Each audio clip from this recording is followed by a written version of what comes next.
सतगुरुदेव की जय। सर्वसंगत से प्रार्थना है, सत्संग प्रारंभ हो रहा है। कृपया सत्संग स्थल पर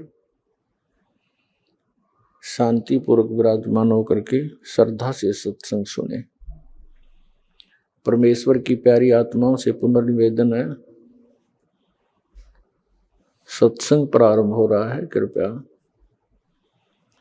सत्संग स्थल पर शांतिपूर्वक विराजमान होकर के श्रद्धा से सत्संग सुने। सत सही।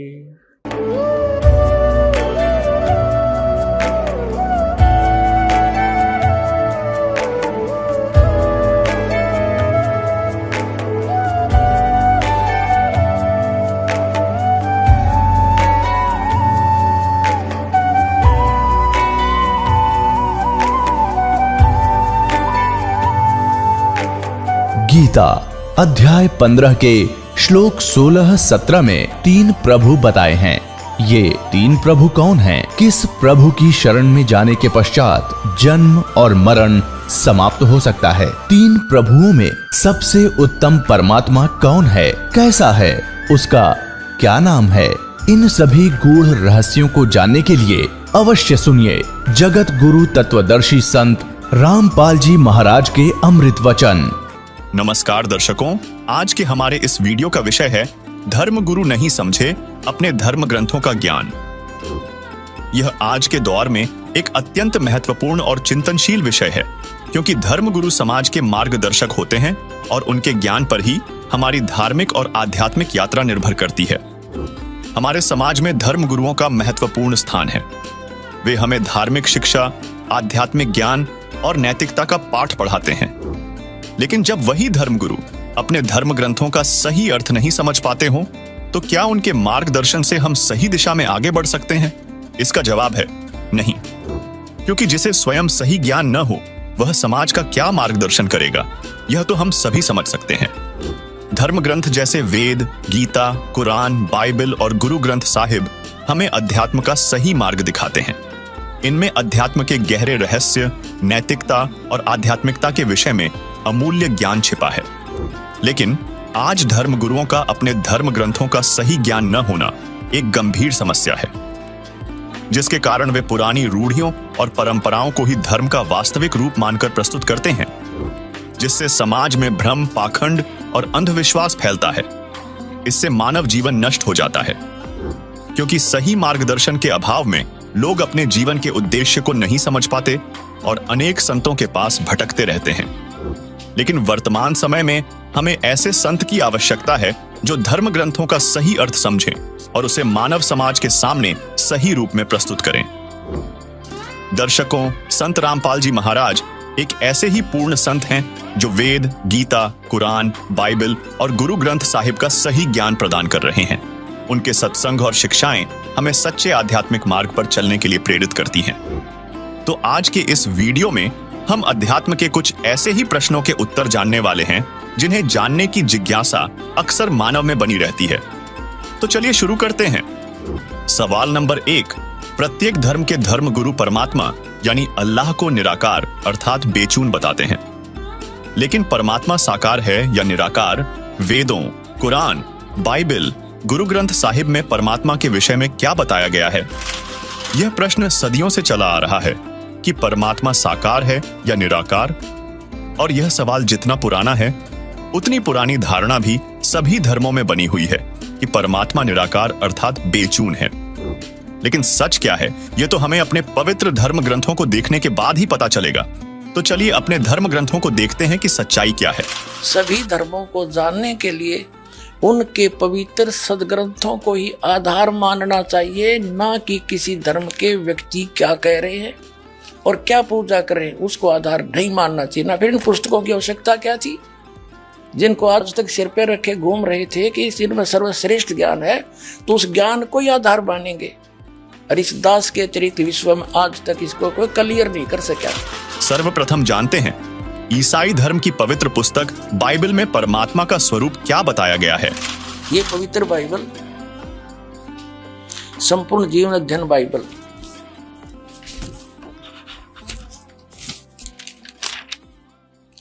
ये पवित्र बाइबल, संपूर्ण जीवन अध्ययन बाइबल। ये कहाँ से छपा है, अब आगे दिखाते हैं आपको। ये है journal editor Donald C Stamps M division, और एसोसिएट एडिटर है जेस वेस्ले डेम्स पीएचडी, और यहाँ है Life Publishers International Springfield Missouri USA printed in India. अब यहाँ दिखाते हैं पवित्र बाइबल संपूर्ण अध्ययन बाइबल प्रबंधक संपादक डेविड स्टुअर्ट्स, अंग्रेजी प्रधान संपादक डोनाल्ड सी स्टैम्प्स एमडीवी, संयुक्त संपादक हैं जे वेस्ले आदम्स पीएचडी, संपादक समिति। ये सारा कुछ इसमें लिखा हुआ है, यहां से देख लें, ये सारा कुछ वही है। ये कहां से छपा है, fully life study Bible, life Publishers International Springfield Mysore, इतने यूएसए से छपा है ये, ठीक। अब इसकी उत्पत्ति पर आते हैं बिल्कुल स्टार्ट से ही। ये देखिएगा, ये है जेनेसिस, यानी उत्पत्ति, आरंभ होती है। आदि में परमेश्वर ने आकाश और पृथ्वी की सृष्टि की, यानी ये बहुत सिंपल उसमें लिख रखा है। इस प्रकार पहला दिन हो गया, यानी सांझ हुई भोर हुआ, इस प्रकार पहला दिन हो गया। फिर तो परमेश्वर ने उस मंत्र के प्रकाश का, सांझ हुई फिर भोर हुआ, इस प्रकार दूसरा दिन हो गया। सांझ हुई भोर हुई फिर तीसरा दिन हो गया। इनमें कुछ रचनाएं की परमात्मा ने। फिर देखो, अब 4 पृष्ठ पे पढ़ रहे हम। सांझ हुई फिर भोर हुआ, चौथा दिन हो गया। अब फिर हम यहाँ आगे 5 पृष्ठ पे जिन उत्पत्ति पढ़ रहे हैं, जेनेसिस। ये सांझ हुई फिर भोर हुआ, ये 5वां दिन हो गया। अब हम 6ठे दिन में आएंगे। फिर परमेश्वर ने कहा, हम मनुष्य को अपने स्वरूप के अनुसार अपनी समानता में बनाए, और वे समुद्र की मछलियों और आकाश के पक्षियों और घरेलू पशुओं और सारी पृथ्वी पर और सब रेंगने वाले जंतुओं पर जो पृथ्वी पर रेंगते अधिकार रखे। यानी उनसे समझदार हो, खावा नहीं उनको कि देश कार्य कोई गलत लगा बैठे। फिर कहते, तब परमेश्वर ने मनुष्य को अपने स्वरूप के अनुसार उत्पन्न किया। अपने स्वरूप के अनुसार परमेश्वर ने उसको उत्पन्न किया, नर और नारी करके उसने मनुष्यों की सृष्टि की। तो पुण्यात्माओं, कैसा है भगवान? नर आकार हमारे जैसा। अब उसने, परमात्मा ने मनुष्यों को अपने जैसा ही रचा। तो कैसा है भगवान? साकार है, नर आकार है, सह शरीर है। उसका नाम कबीर है। ये आगे सिद्ध करेंगे। अब देखते हैं इस्लाम धर्म की पाक पुस्तक कुरान शरीफ से। अब देखिएगा, पवित्र कुरान शरीफ हमने फिर उठा ली है।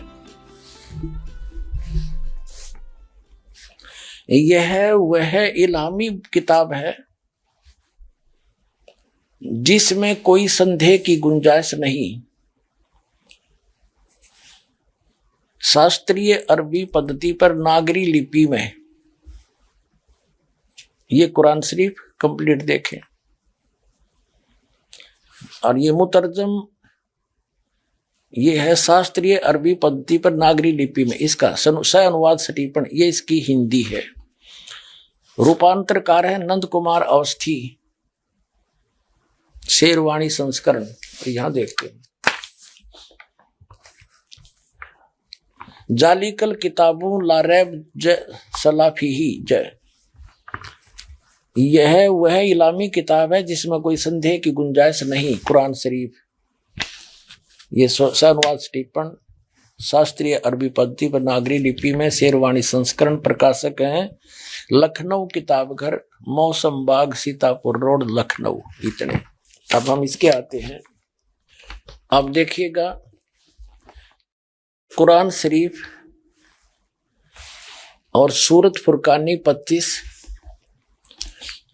604 पृष्ठ पे हम यहां से पढ़ने लगेंगे। जैसे पहले भी पढ़ा था, 52 आयत को हम पढ़ेंगे, फला तुतियल काफिरिन व जाहिदुम बिही जिहादन कबीरन। इसका अनुवाद बिल्कुल सामने हिंदी में कर दिया उन्हीं ने।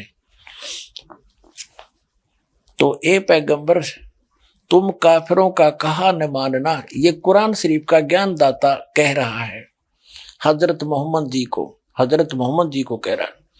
और इस कुरान की दलीलों से उनका सामना बड़े जोर से करो। इन्होंने कबीर का अर्थ बड़ा कर दिया, ठीक है। अब हम आते हैं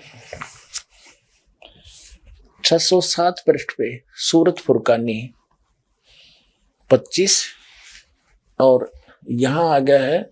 अब हम 53वीं आयत पढ़ेंगे। और वही है जिसने दो दरियाओं को मिला चलाया, एक का पानी मीठा प्यास बुझाने वाला और एक का खारी कड़वा, और दोनों में एक आड़ और मजबूत रोक बना दी। और वही है जिसने पानी की बूंद से आदमी को पैदा किया, फिर उसको साहिबे नसब यानी किसी का बेटा या बेटी, और ससुराल वाला यानी किसी का दामाद बहू बनाया। और तुम्हारा परवरदिगार हर चीज करने पर शक्तिमान है। अब 55 आयत पढ़ेंगे, 54 पढ़ ली। और काफिर अल्लाह के सिवा ऐसों को पूजते हैं जो न उनको नफा पहुंचा सकते हैं और न उनको नुकसान पहुंचा सकते हैं। और काफिर तो अपने परवरदिगार से पीठ दिए हुए हैं, मुंह मोड़े हैं। तो और ए पैगंबर हमने तुमको खुशखबरी सुनाने और सिर्फ अजाब से डराने के लिए भेजा है। हजरत मोहम्मद जी को भेजने वाला वही है जो कुरान शरीफ का ज्ञान दे रहा है। वो कह रहा है कि हमने तुम्हें अजाब से डराने के लिए भेजा। देखिएगा यहां कहते हैं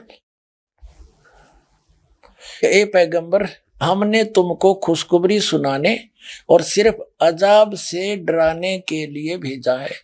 इन लोगों से कहो कि मैं तुमसे इस अल्लाह के हुक्म पर कुछ मजदूरी नहीं मांगता। हाँ, जो चाहे अपने परवरदिगार तक पहुंचने की राह इख्तियार कर ले। 58 नंबर में कहा कि और ए पैगंबर उस जिंदा पर भरोसा रखो, जिंदा महात्मा के रूप में वो अल्लाह अकबर कबीर परमात्मा सतलोक से उस सच्चे स्थान से अर्श कुर्स के ऊपर से चलकर आए थे, एक जिंदा महात्मा के रूप में मिले थे। और भी अन्य महापुरुषों को मिले, आदरणीय धर्मदास साहिब जी को मिले, बांधवगढ़ वाले को जिंदा महात्मा के रूप में, आदरणीय मुल्कदास साहिब जी को मिले, आदरणीय नानक साहिब जी को सिख धर्म के प्रवक्ता को जिंदा महात्मा के रूप में आकर वही अल्लाह अकबर अल्लाह कबीर मिले। आदरणीय दादू साहिब जी को वही जिंदा महात्मा के रूप में मिले। आदरणीय गरीबदास साहिब जी गांव छुड़ानी जिला ददर हरियाणा वाले को वही अल्लाह अकबर यानी कबीर परमात्मा जिंदा महात्मा के रूप में आकर मिले। आदरणीय गीसा दास साहिब जी को गांव खेखड़ा जिला मेरठ ये उत्तर प्रदेश वाले को जिंदा महात्मा के रूप में आकर वो परमात्मा मिलते हैं। ऐसा उसका विधान है और वेदों में ये प्रमाण है कि वो परमात्मा ऊपर रहता है। राजा की समान देखने में नर आकार है, मनुष्य दृश्य है, वहां से गति करके आता है, सह शरीर अच्छी आत्माओं को मिलता है। वही अल्लाह अकबर वो पूर्ण परमात्मा आदरणीय हजरत मोहम्मद जी को भी मिले थे और उनको ऊपर लेकर भी गए थे। लेकिन इन्होंने उस जबरील के भय से डर से उस पूर्ण परमात्मा की बात को स्वीकार नहीं किया था। ये आगे आने वाले समय में पूरा इतिहास सुनाएंगे इस घटना का। अब देखिएगा हम ये 57 नंबर आयत पढ़ रहे हैं। 57 ए पैगंबर उस जिंदा पर भरोसा रखो जो कभी मरने वाला नहीं है, वास्तव में अविनाशी इमोर्टल वही है। और तारीफ के साथ उसकी पाकी बयान करते रहो, यानी कुरान शरीफ के ज्ञानदाता से अन्य की पाकी बयान करने को कुरान शरीफ का ज्ञानदाता कह रहा है। और अपने बंदों के गुनाहों से वो काफी खबरदार है। जिसने आसमानों और जमीन और जो कुछ उनके बीच में है सबको 6 दिन में पैदा किया और फिर वह तख्त पर जा विराजा, वह अल्लाह बड़ा, वो अल्लाह कबीर है, वो अल्लाह कबीर है। अंडरस्टूड हो गया? यो रहमान है और उसकी खबर किसी बाखबर इल्म वाले से पूछ देखो। कुरान शरीफ का ज्ञान दाता भी उससे अनभिज है, उस अल्लाह अकबर को नहीं जानता। अभी आपने 2 पवित्र धर्मों के धर्म ग्रंथों से जाना कि परमात्मा यानी अल्लाह मनुष्य सदृश्य है और वह ऊपर तख्त सिंहासन पर बैठा है। चलिए अब जानते हैं हिंदू धर्म ग्रंथ अर्थात विश्व के सबसे प्राचीनतम ग्रंथ वेदों और सिख धर्म के पवित्र गुरु ग्रंथ साहिब से कि आखिर परमात्मा रब कैसा है। अब देखिएगा, पवित्र वेद दिखाते हैं, पवित्र ऋग्वेद आपको दिखाते हैं। पहले पवित्र ऋग्वेद के अंदर ये है ऋग्वेद मंडल नंबर 9 और 10 इकट्ठे ही हैं, अनुवादित हैं। ये कहां से प्रकाशित है? सार्वदेशी कार्य प्रतिनिधि सभा, महर्षि दयानंद भवन, रामलीला मैदान, नई दिल्ली से। महर्षि दयानंद सरस्वती कृत, मुद्रक है Prince of set printers, 1510, Pataudi house, Daryaganj, नई दिल्ली से। अपने आत्माओं, एक आश्चर्य की बात है, आज तक एक लोक वेद सबके हृदय में समा चुका था कि परमात्मा निराकार है, गॉड इज फॉर्मलेस। मुसलमान भाई कहते हैं अल्लाह तो बेचून है, उसका कोई काया नहीं है, हरनों के ऊपर बैठा 7वें आसमान पर, फिर बिना काया का बैठा कि है, किस रूप में बैठा, ये तो आज तक निर्णय कर दो। अब यहां क्या बताया है कि ये आर्य समाज के जो प्रवर्तक थे महर्षि दयानंद और उनके जितने आचार्य अनुयायी हैं, वो भी परमात्मा को निराकार कहते हैं ठोक के, और वेदों को सच बताते हैं कि वेदों जैसा ग्रंथ पृथ्वी पर नहीं है। हर वेद आप अनुवाद कर रहे हैं, ओए होए। तो कबीर साहब कहते हैं मोती मुक्ता दर्शत नाही, ये जगह सब अंधरे, दिखत के नैन चश्मे इनका फिरा मोतिया बंदरे। ये दिखत थे विद्वान, इनका मोतिया बंद हो रहा था अज्ञान रूपी। जैसे किसी को मोतिया बंद हो जाना, आंखों में एक रोग होता है, उसकी आंखें तो बिल्कुल स्वस्थ दिखाई देती है, स्वस्थ, जैसे इनमें कोई रोग नहीं, लेकिन उसको दिखता कुछ नहीं। तो परमात्मा कहते हैं ये दिखे थे विद्वान और कहें निराकार, इनका कख भी नहीं पता, अनुवाद खुद कर रहे हैं और फिर भी निराकार का ढोल पीट रहे हैं। ईसाई धर्म के धर्मी व्यक्ति पवित्र बाइबल को सिरोधार्य मानते हैं, उस जैसा ग्रंथ नहीं मानते हैं और परमात्मा को फॉर्मलेस बताते, निराकार बताते। इसमें स्पष्ट लिखा है नराकार मनुष्य दृश्य है, और पवित्र कुरान शरीफ में स्पष्ट लिखा है कि वो 6 दिन में सृष्टि रची, उसने 7वें दिन तख्त पर जा विराजा। जा विराजा को निराकार क्या बैठेगा, वो मनुष्य दृश्य है, वहां जा बैठा, वहां पर तो बैठा है तो कोई आकार है उसका।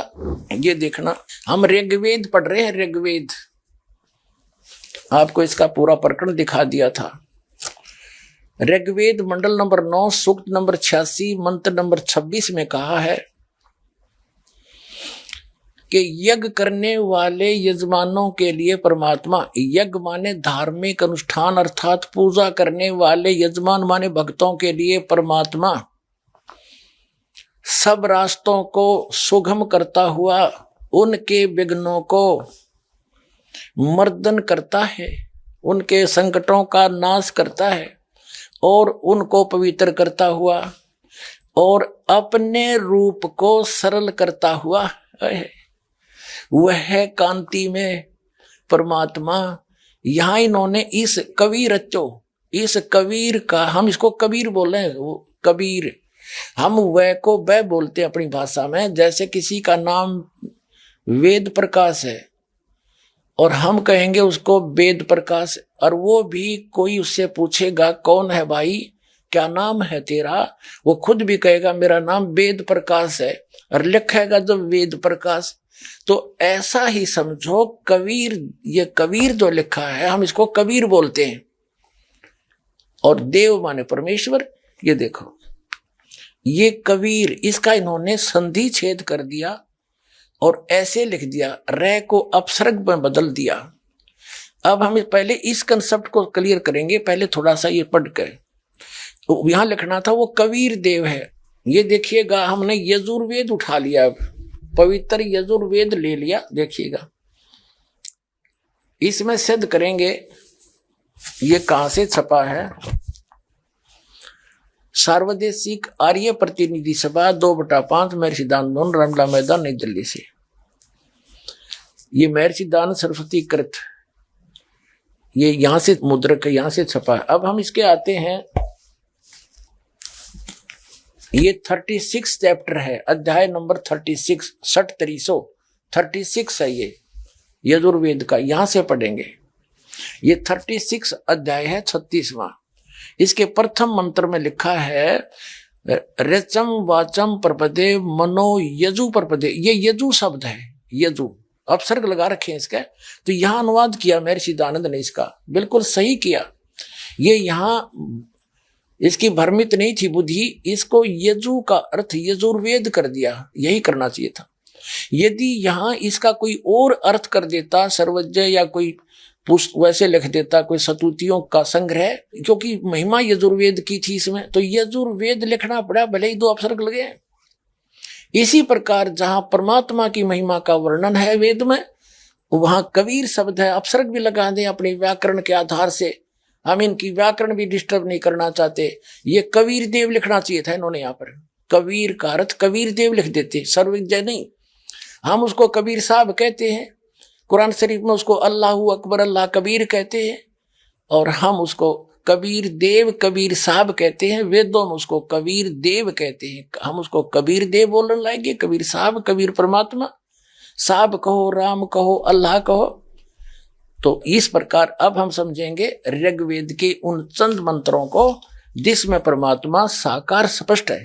अब यजुर्वेद रख दिया, ऋग्वेद उठा लिया। अब ऋग्वेद पर आगे हम देखिएगा। अब वहीं आगे हम ऋग्वेद मंडल नंबर 9 सूक्त 86 का मंत्र नंबर 26 में ये कबीरत्व यहाँ है कि यज्ञ करने वाले यजमानों के लिए परमात्मा, यानी धार्मिक अनुष्ठान यानी भक्ति करने वाले भक्तों, यजमान माने भक्तों के लिए परमात्मा सब रास्तों को सुगम करता हुआ उनके विघ्नों को मर्दन करता है, नाश करता है, उनके संकटों का निवारण कर देता है, उनको पवित्र करता हुआ और अपने रूप को सरल करता हुआ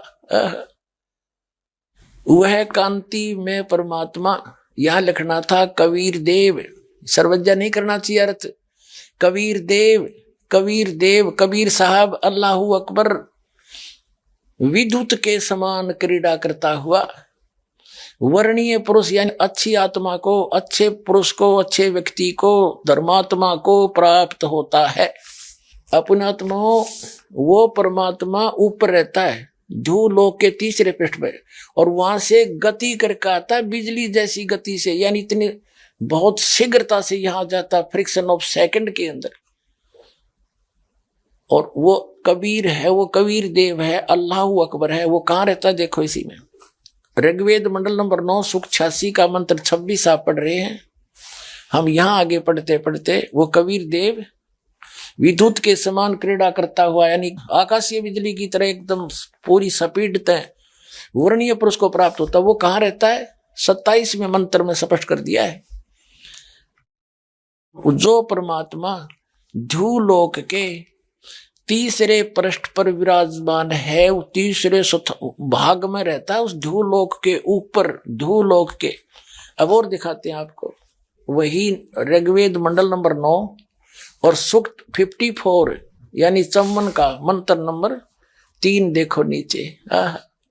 इसमें स्पष्ट किया है कि सूर्य के समान जगत प्रेरक वह परमात्मा सोम स्वभाव वाला और जगत प्रकाशक है। विश्वानी पुनाने वह सब लोकों को पवित्र करता हुआ भुवनो ऊपरी तिष्ठति, सब भुवनों यानी सभी लोकों के ऊपर, संपूर्ण ब्रह्मांडों के ऊर्ध्व भाग में भी वर्तमान है, वहां पर विराजमान है, बैठा है वो उस भवनों ऊपर, सभी भवनों के, सभी संपूर्ण ब्रह्मांडों के ऊर्ध्व माने ऊपर के भाग में, तिष्ठति माने बैठा है, और वहां से चलकर आता है। अब आगे दिखाते हैं। अब ऋग्वेद मंडल नंबर 9 सूक्त 82 में कति कंसेप्ट क्लियर हो जाएगा। ऋग्वेद मंडल नंबर 9 सूक्त 82 और मंत्र नंबर 1 में क्या कहा है? वह है जो सर्वोत्पादक प्रभु यानी सबकी उत्पत्ति करने वाला, 6 दिन में सृष्टि रच के 7वां दिन तख्त पर बैठने वाला, प्रकाश रूप सद्गुणों की वृष्टि करने वाला, पापों का हरण करने वाला, वह राजे, ये संस्कृत है, इसका अर्थ है राजा के समान। राजा के, ये 269 पृष्ठ पे है राजा के, और इधर देखो 270 पृष्ठ पे, 270 पृष्ठ पे राजा के समान दर्शनीय है, देखने में राजा के समान है, तख्त पर विराजमान है, सिर पर मुकुट है उसके, और वह पृथ्वी आदि लोक लोकांतरों के चारों ओर शब्दमान हो रहा है। वह वर्णीय पुरुष को, अच्छी आत्मा को, जो दृढ़ भक्त है उसको पवित्र करता हुआ प्राप्त होता है। कैसे? जिस प्रकार विद्युत स्नेह वाले स्थानों को आधार बनाकर प्राप्त होता है। आगे किस लिए आता है? उद्देश्य क्या होता है आने का? हे परमात्मन, उपदेश करने की इच्छा से, तत्व ज्ञान, यथार्थ ज्ञान बताने की इच्छा से आप महापुरुषों को प्राप्त होते हो, नीचे आकर के गति करके आते हो, और आप अत्यंत गतिशील पदार्थ के समान हमारे आध्यात्मिक यज्ञ को यानी हमारे धार्मिक अनुष्ठानों को प्राप्त होते हैं। आप कबीर देव हैं, आप अल्लाहु अकबर हैं, शुद्ध स्वरूप हैं, आप पाक हैं, पवित्र हैं। हमारे पापों को दूर करके हे अमर परमात्मा सोम आप हमको सुख दे। हो गया सिद्ध।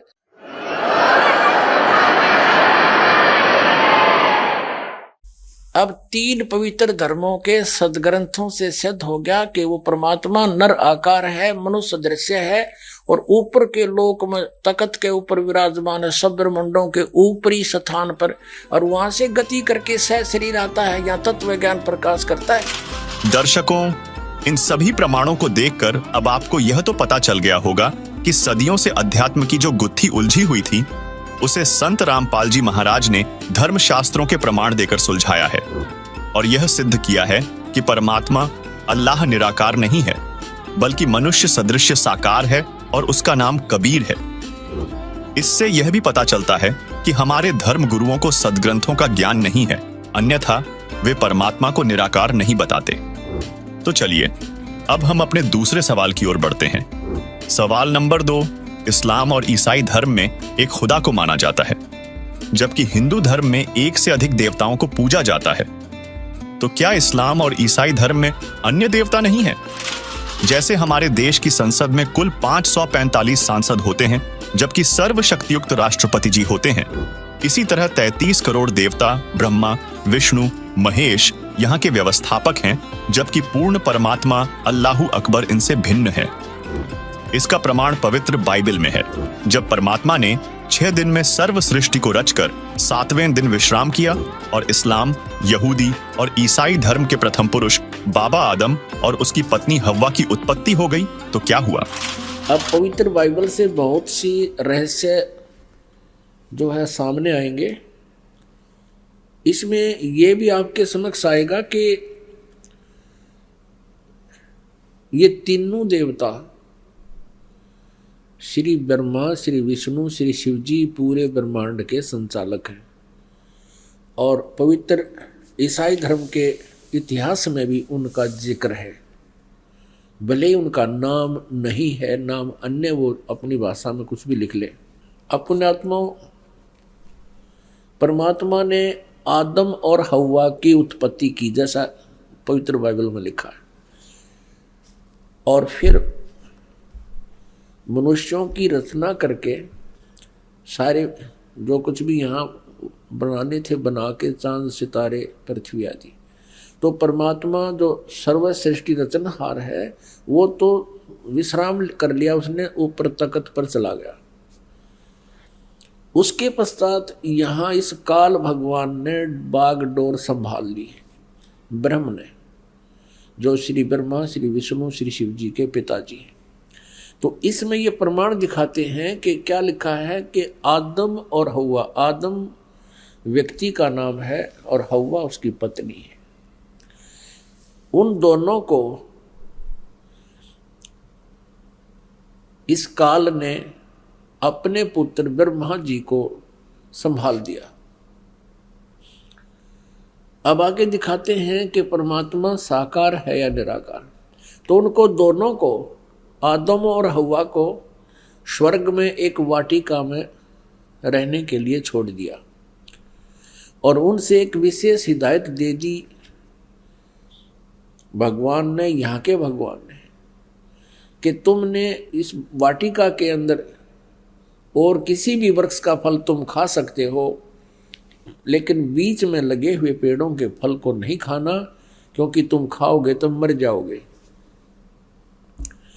इसमें लिखा कि फिर कुछ दिनों के बाद एक सर्प आया।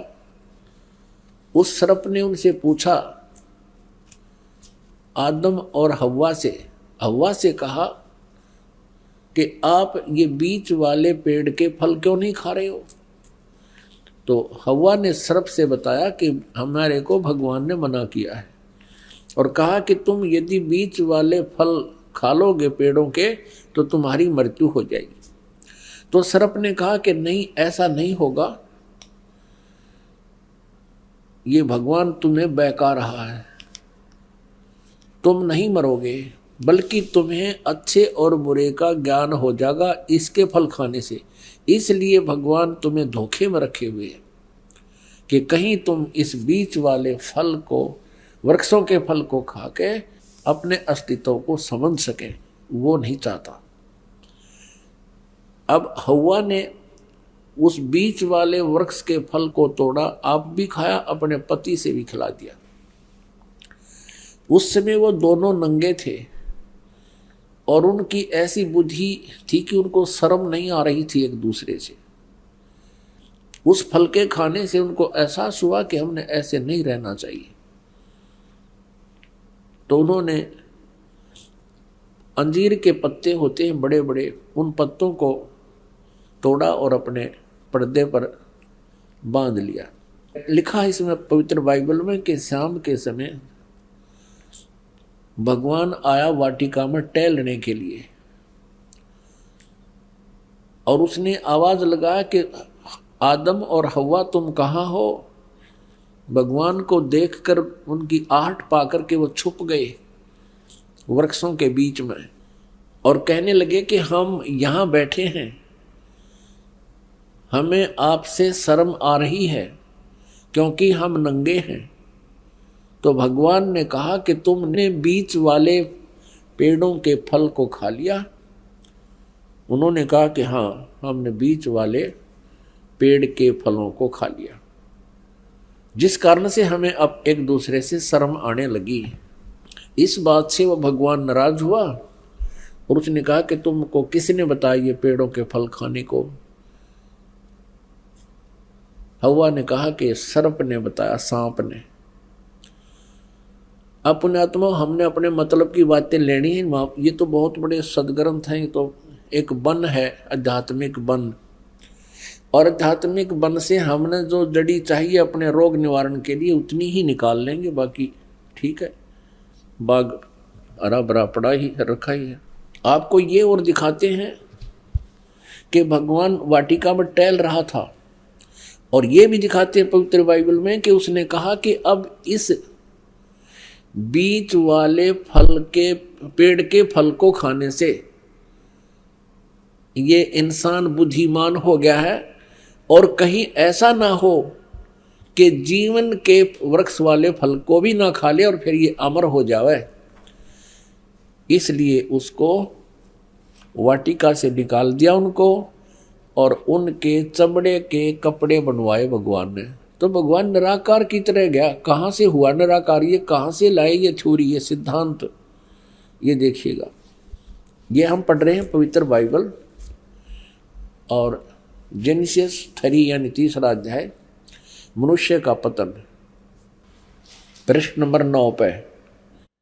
यहोवा परमेश्वर ने जितने बनेले पशु बनाए थे उन सब में सर्प धूर्त था। उसने स्त्री से कहा, क्या सच है कि परमेश्वर ने कहा है तुम इस वाटिका के किसी वृक्ष का फल न खाना? स्त्री ने सर्प से कहा, इस वाटिका के वृक्षों के फल हम खा सकते हैं, पर जो वृक्ष वाटिका के बीच में है इसके फल के विषय में परमेश्वर ने कहा है कि न तो तुम उसको खाना और न उसको छूना, नहीं तो मर जाओगे। तब सर्प ने स्त्री से कहा, तुम निश्चय न मरोगे, वरन परमेश्वर आप जानता है कि जिस दिन तुम उसका फल खाओगे उसी दिन तुम्हारी आंखें खुल जाएंगी और तुम भले बुरे का ज्ञान पाकर परमेश्वर के तुल्य हो जाओगे। अतः जब स्त्री ने देखा कि उस वृक्ष का फल खाने के लिए अच्छा है और देखने में मन भाऊ और बुद्धि देने के लिए चाहने योग्य भी है, तब उसने उसमें से तोड़कर खाया और अपने पति को भी दिया, उसने भी खाया। तब उन दोनों की आंखें खुल गई और उनको मालूम हुआ कि वे नंगे हैं, इसलिए उन्होंने अंजीर के पत्ते जोड़ तोड़कर लंगोट बना लिए।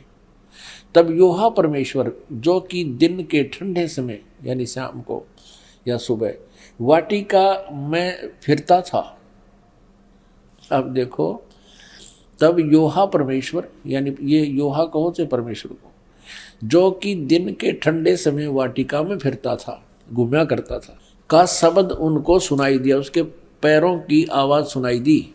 तब आदम और उसकी पत्नी वाटिका के वृक्षों के बीच में छुप गई। वृक्षों के बीच योहा परमेश्वर से छिप गए। तब योहा परमेश्वर ने पुकार कर आदम से पूछा, तू कहाँ है? जिस भगवान ने न्योय नहीं बेरा आदम किस है, तो बताओ परमात्मा है या नहीं, ये भी शंका होगी हमें। तब योहा परमेश्वर ने पुकार कर आदम से पूछा, तू कहाँ है?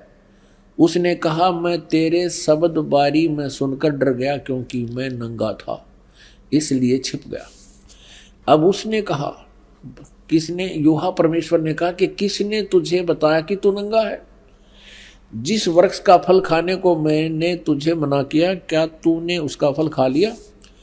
आदम ने कहा, जिस स्त्री को तूने मेरे संग रहने को दिया है उसी ने उस वृक्ष का फल मुझे दिया और मैंने खाया। तब योहा परमेश्वर ने स्त्री से कहा कि तूने यह क्या किया है? स्त्री ने कहा कि सर्प ने मुझे बहका दिया, तब मैंने खाया।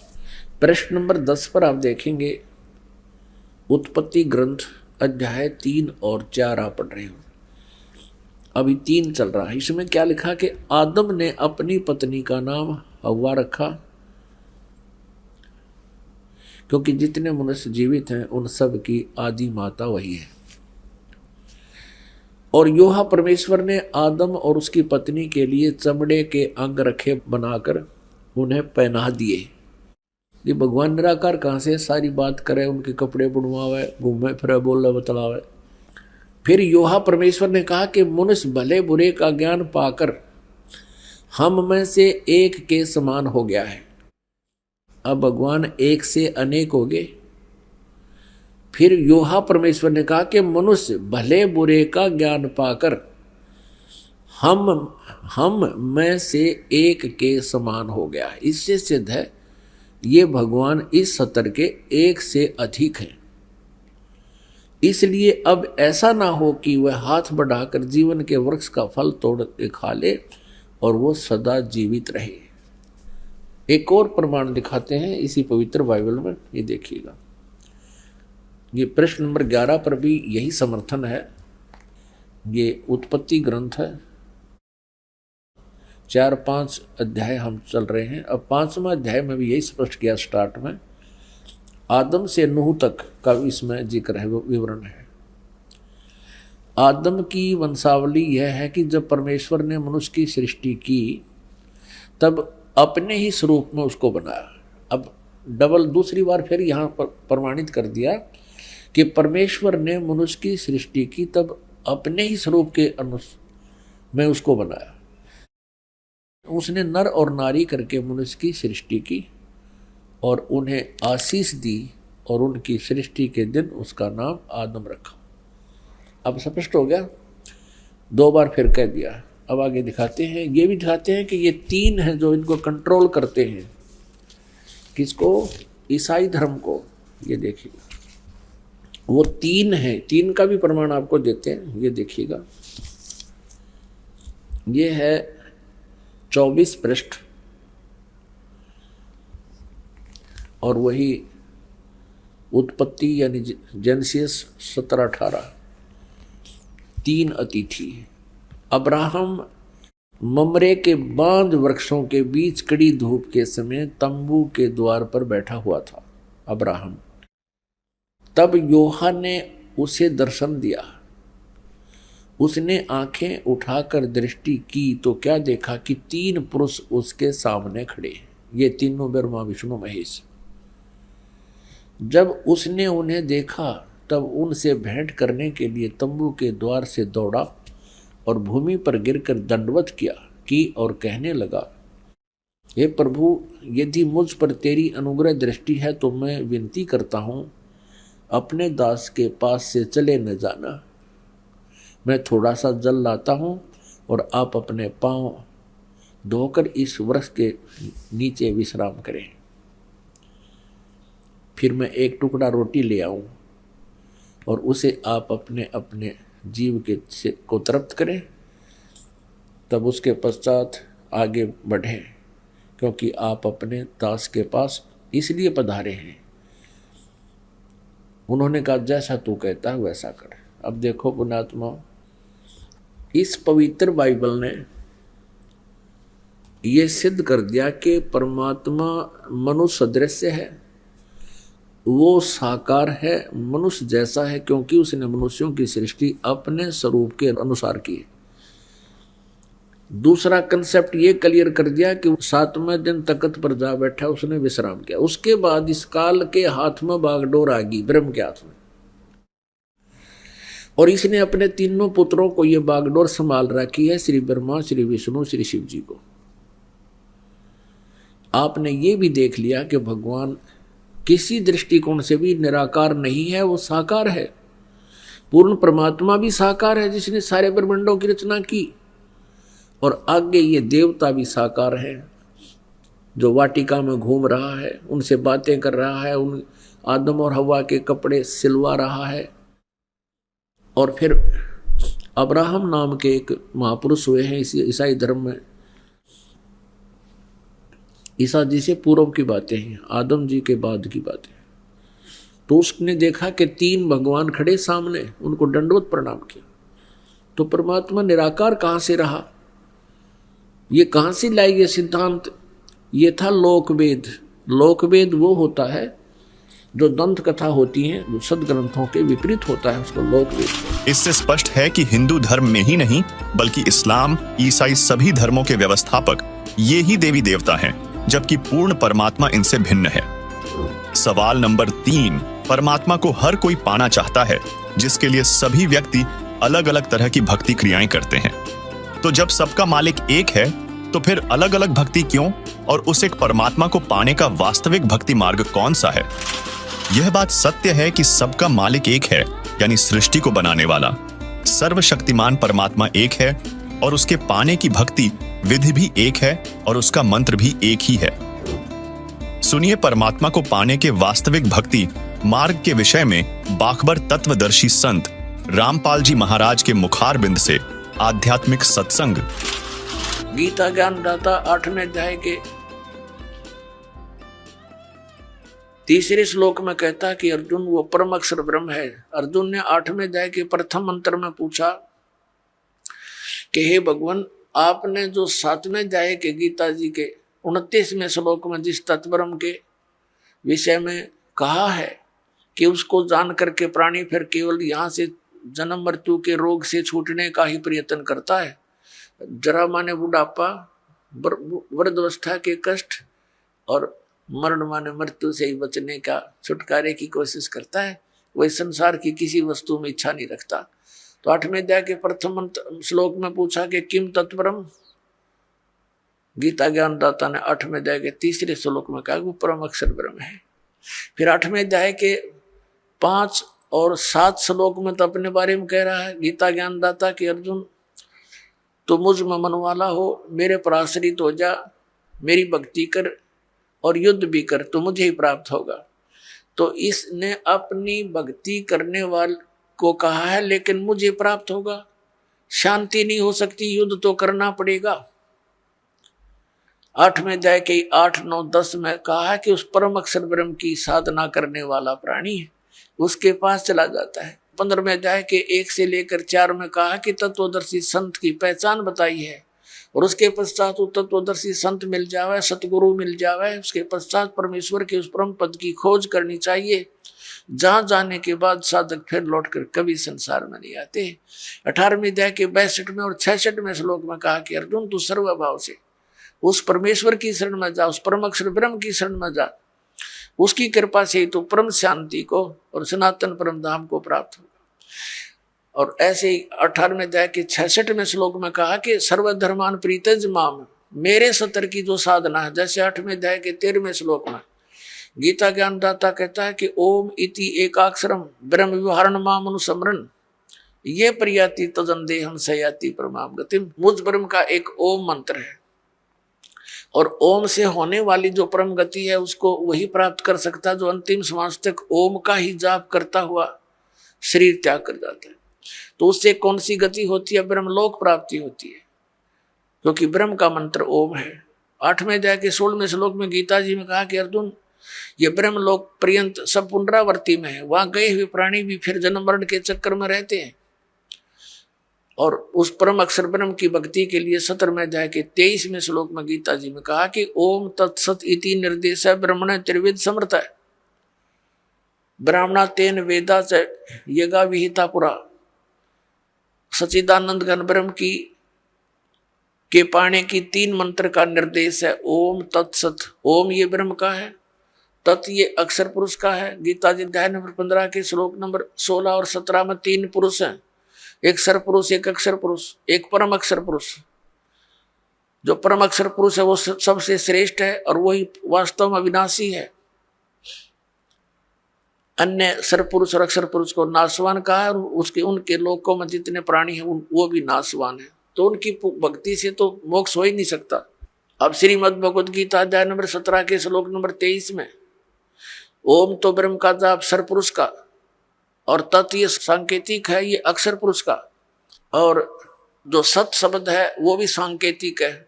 इसको सार नाम भी कहते हैं, इसको आदि नाम भी कहते हैं, वो है परम अक्षर ब्रह्म का। तो इन तीनों मंत्रों की मजदूरी से, इन तीनों मंत्रों की साधना से हम भगवान प्राप्त कर सकते हैं, उस मोक्ष सफल प्राप्त कर सकते हैं, वो सुख प्राप्त कर सकते हैं जिसके विषय में वर्णन किया गया है। अब जैसे हम हैंडपंप लगाते हैं तो हैंडपंप में हम बोकी मारते हैं, तो ये बोकी और हैंडपंप ये हमारा उपास्य नहीं है, लेकिन इस तरीके के बिना वो उपास्य वस्तु नहीं मिल सकती है, वांछित वस्तु नहीं मिल सकती, जल नहीं मिल सकता। तो ये पूजा नहीं कर रहे हम तो वो साधन अपनाया है जिससे वो जल मिल जाए। तो ये जो मंत्र हैं ओमकार, ये दूसरे 2 सांकेतिक हैं, ये कोई हम पूजा नहीं कर रहे, हम उस अपनी वांछित वस्तु के पाने के लिए साधन अपनाए हैं, ये साधनाएं हैं। तो ये साधना है उस परम अक्षर ब्रह्म के पाने की। जैसे सतनाम का 2 अक्षर का मंत्र है, एक ओम एक तत्। जैसे आदरणीय नानक साहिब जी की जन्म साखी के अंदर समुद्र की साखी में ये प्रमाण है उन 2 अक्षर के मंत्र का। दास अभी बोल के नहीं बताएगा। तो इन दोनों मंत्रों का जाप किया जाता श्वास उश्वास से। जैसे हमने जल निकालना, जल, तो उसके लिए हैंडपंप लगाएंगे, तो पहले बोकी मारेंगे, मिट्टी बाहर फेंकेंगे, बोकी मारेंगे, फिर बाहर निकालेंगे और पाइप नीचे छोड़ देंगे। यूं काम है समझो सतनाम का। 2 अक्षर की बोकी चलेगी श्वास उश्वास से।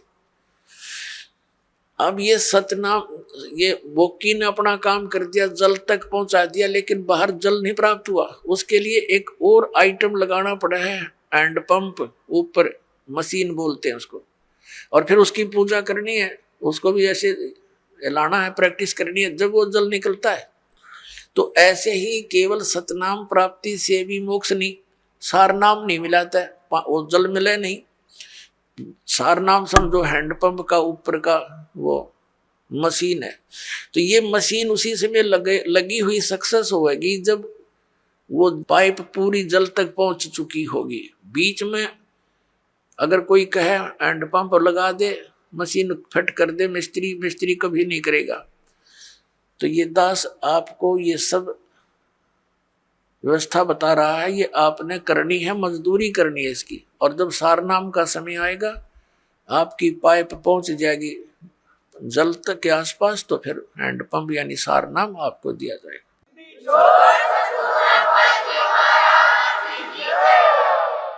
तो इस प्रकार हम इस ओम, उस परम अक्षर ब्रह्म के पाने का ओम तत्सत, ये 3 मंत्र का जाप है। ओम ये ब्रह्म का है, तत् ये अक्षर पुरुष का है, उसको परब्रह्म भी बोलते हैं, और सत ये परम अक्षर ब्रह्म का, इसको पार ब्रह्म कहते हैं। पार ब्रह्म, एक परब्रह्म एक पार ब्रह्म। ब्रह्म तो ये सरपुरुष है, ये काल भगवान 21 ब्रह्मांड का स्वामी। अक्षर पुरुष इसको परब्रह्म कहते हैं, ब्रह्म से नेक्स्ट भगवान, पर यानी दूसरा। और इससे ऊपर पार ब्रह्म, पार ब्रह्म माने सबसे परले पार का, सबसे ऊपर वाला, वो पार ब्रह्म होता है। जैसे आप संतों की वाणी में पार ब्रह्म शब्द सुनते हो, वो परब्रह्म के लिए नहीं है, वो पार ब्रह्म यानी उस सत्य पुरुष की तरफ संकेत है, परम अक्षर ब्रह्म की तरफ संकेत है। तो जैसे तो उस परमात्मा के पाने का फिर 3 मंत्र का जाप है, ओम तत्सत। तो इस प्रकार हम उस परमात्मा को पाएंगे। कैसे पाएंगे?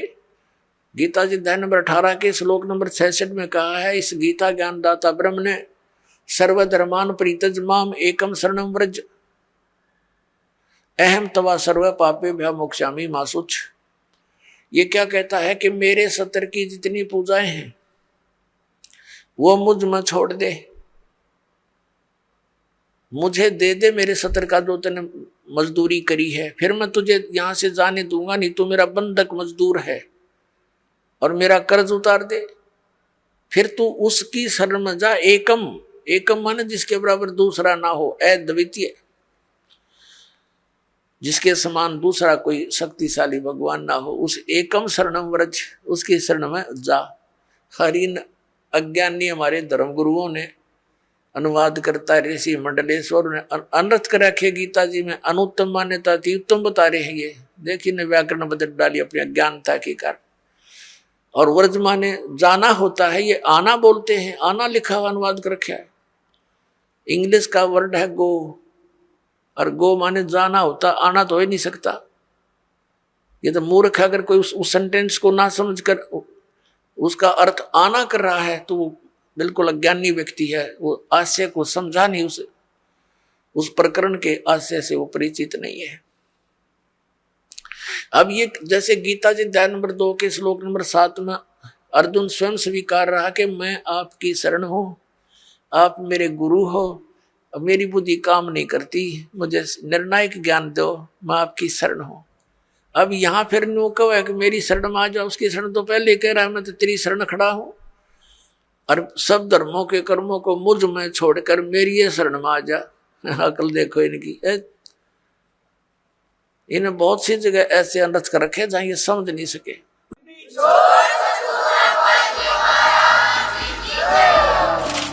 दर्शकों, आपको बता दें, गीता ज्ञानदाता और कुरान का ज्ञानदाता एक ही है। जिस तरह गीता अध्याय 17 श्लोक 23 में पूर्ण परमात्मा सच्चिदानंद घन ब्रह्म की भक्ति के 3 मंत्र ओम तत्सत का संकेत किया गया है, ठीक उसी तरह कुरान मजीद की सूरह अश-शूरा के आयत 2 में अल्लाहु अकबर की यथार्थ पूजा के अयन सीन काफ मंत्र का संकेत कुरान ज्ञानदाता ने किया है। इसका निर्णय करते हुए बाखबर तत्वदर्शी संत रामपाल जी महाराज ने बताया है कि कुरान में अरबी भाषा की वर्णमाला के अक्षर अयन सीन काफ क्रमशः देवनागरी लिपि के अक्षर अ से क हैं। जैसे ओम मंत्र का पहला अक्षर अ है, इसलिए अयन अक्षर ओम का सांकेतिक है।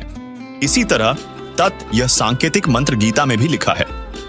इसके यथार्थ मंत्र का पहला अक्षर स है, इसलिए सीन अक्षर उसी की ओर संकेत करता है, तथा जो तीसरा सत मंत्र है उस यथार्थ मंत्र का पहला अक्षर क है, इसलिए काफ अक्षर उसी की ओर संकेत है और परमात्मा प्राप्ति के इन वास्तविक मंत्रों को पूर्ण संत उपदेश देते समय प्रदान करता है।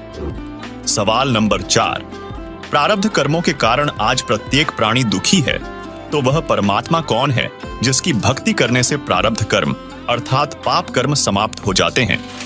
दर्शकों, प्रत्येक साधक अपने दुख निवारण के लिए साधु संतों, मौलवियों के पास जाता है, जो पहले तो धार्मिक क्रियाएं बताते हैं। जब उनसे कोई लाभ नहीं होता तो कहते हैं कि यह भोगना ही पड़ेगा। इसका क्या समाधान है देखिए। वेदों से तथा जानिए देवताओं, राक्षसों के गुरु दयानंद सरस्वती और वर्तमान धर्म गुरुओं, कथावाचकों को अपने शास्त्रों का कितना ज्ञान था। तो वो किसी के पास जाता है, वो देख जाकर कहता है भी तेरा जो कष्ट है, पीड़ा जो तुझे कांटा लगा हुआ अंदर गहरा, ऊपर नहीं दिखता वो। तो उसके लिए समाधान क्या है? उसका समाधान तो ये है, कांटा निकलना चाहिए। और कोई ये कहे कि कांटा तो निकलेगा नहीं, ये तो तेरी एडी में पंजे में लगा ही रहेगा, और भक्ति कर आगे का जीवन तो सफल हो जाएगा। यानी जो तेरे प्रारब्ध के कर्म है ये तो तुझे भोगने पड़ेंगे। और कोई ये कहे कि भक्ति कर आगे सुखी हो जाएगा।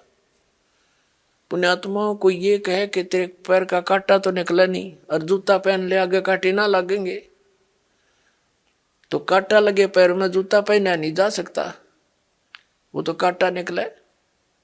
और फिर उसको सलाह दी जा कि जूता मत निकाल दी सफर में, तो उस डर के मारे के कहीं फिर ना बात बिगड़ जा, वो कभी जूता नहीं उतारे फिर उस सफर में।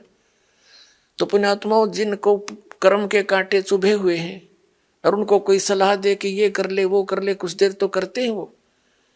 फिर जब उनको ये सलाह मिलती है, अंत में ये मिल जाता है कि कर्म तो भोगने ही पड़ेंगे, प्रारब्ध के हैं, और भक्ति कर ले। खाक भक्ति करेगा वो, कर ली भक्ति उसने, तो फिर वो उस कांटे पर ध्यान रहेगा, पहन सकता जूता उसको। तो कहने का भाव ये है कि हमारे सदग्रंथ जो हमें बताना चाहते हैं, वो हमारे धर्मगुरु परिचित नहीं थे। परमात्मा के गुण क्या बताते हैं, ये डंडोरा किस चीज का पीट रहे थे, ये सारा मिसगाइड किए बैठे थे अपने को। ऐसे आज तक जितने भी महापुरुष आप देखो, सबकी यही दशा है, इन कख नहीं पता था। अब थोड़ी सी झलक दिखाते इसी पॉइंट पे।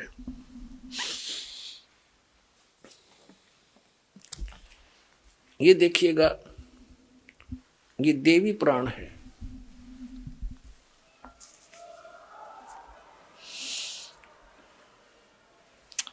इसी में आपको दिखाते हैं, ये गीता प्रेस गोरखपुर से प्रकाशित है।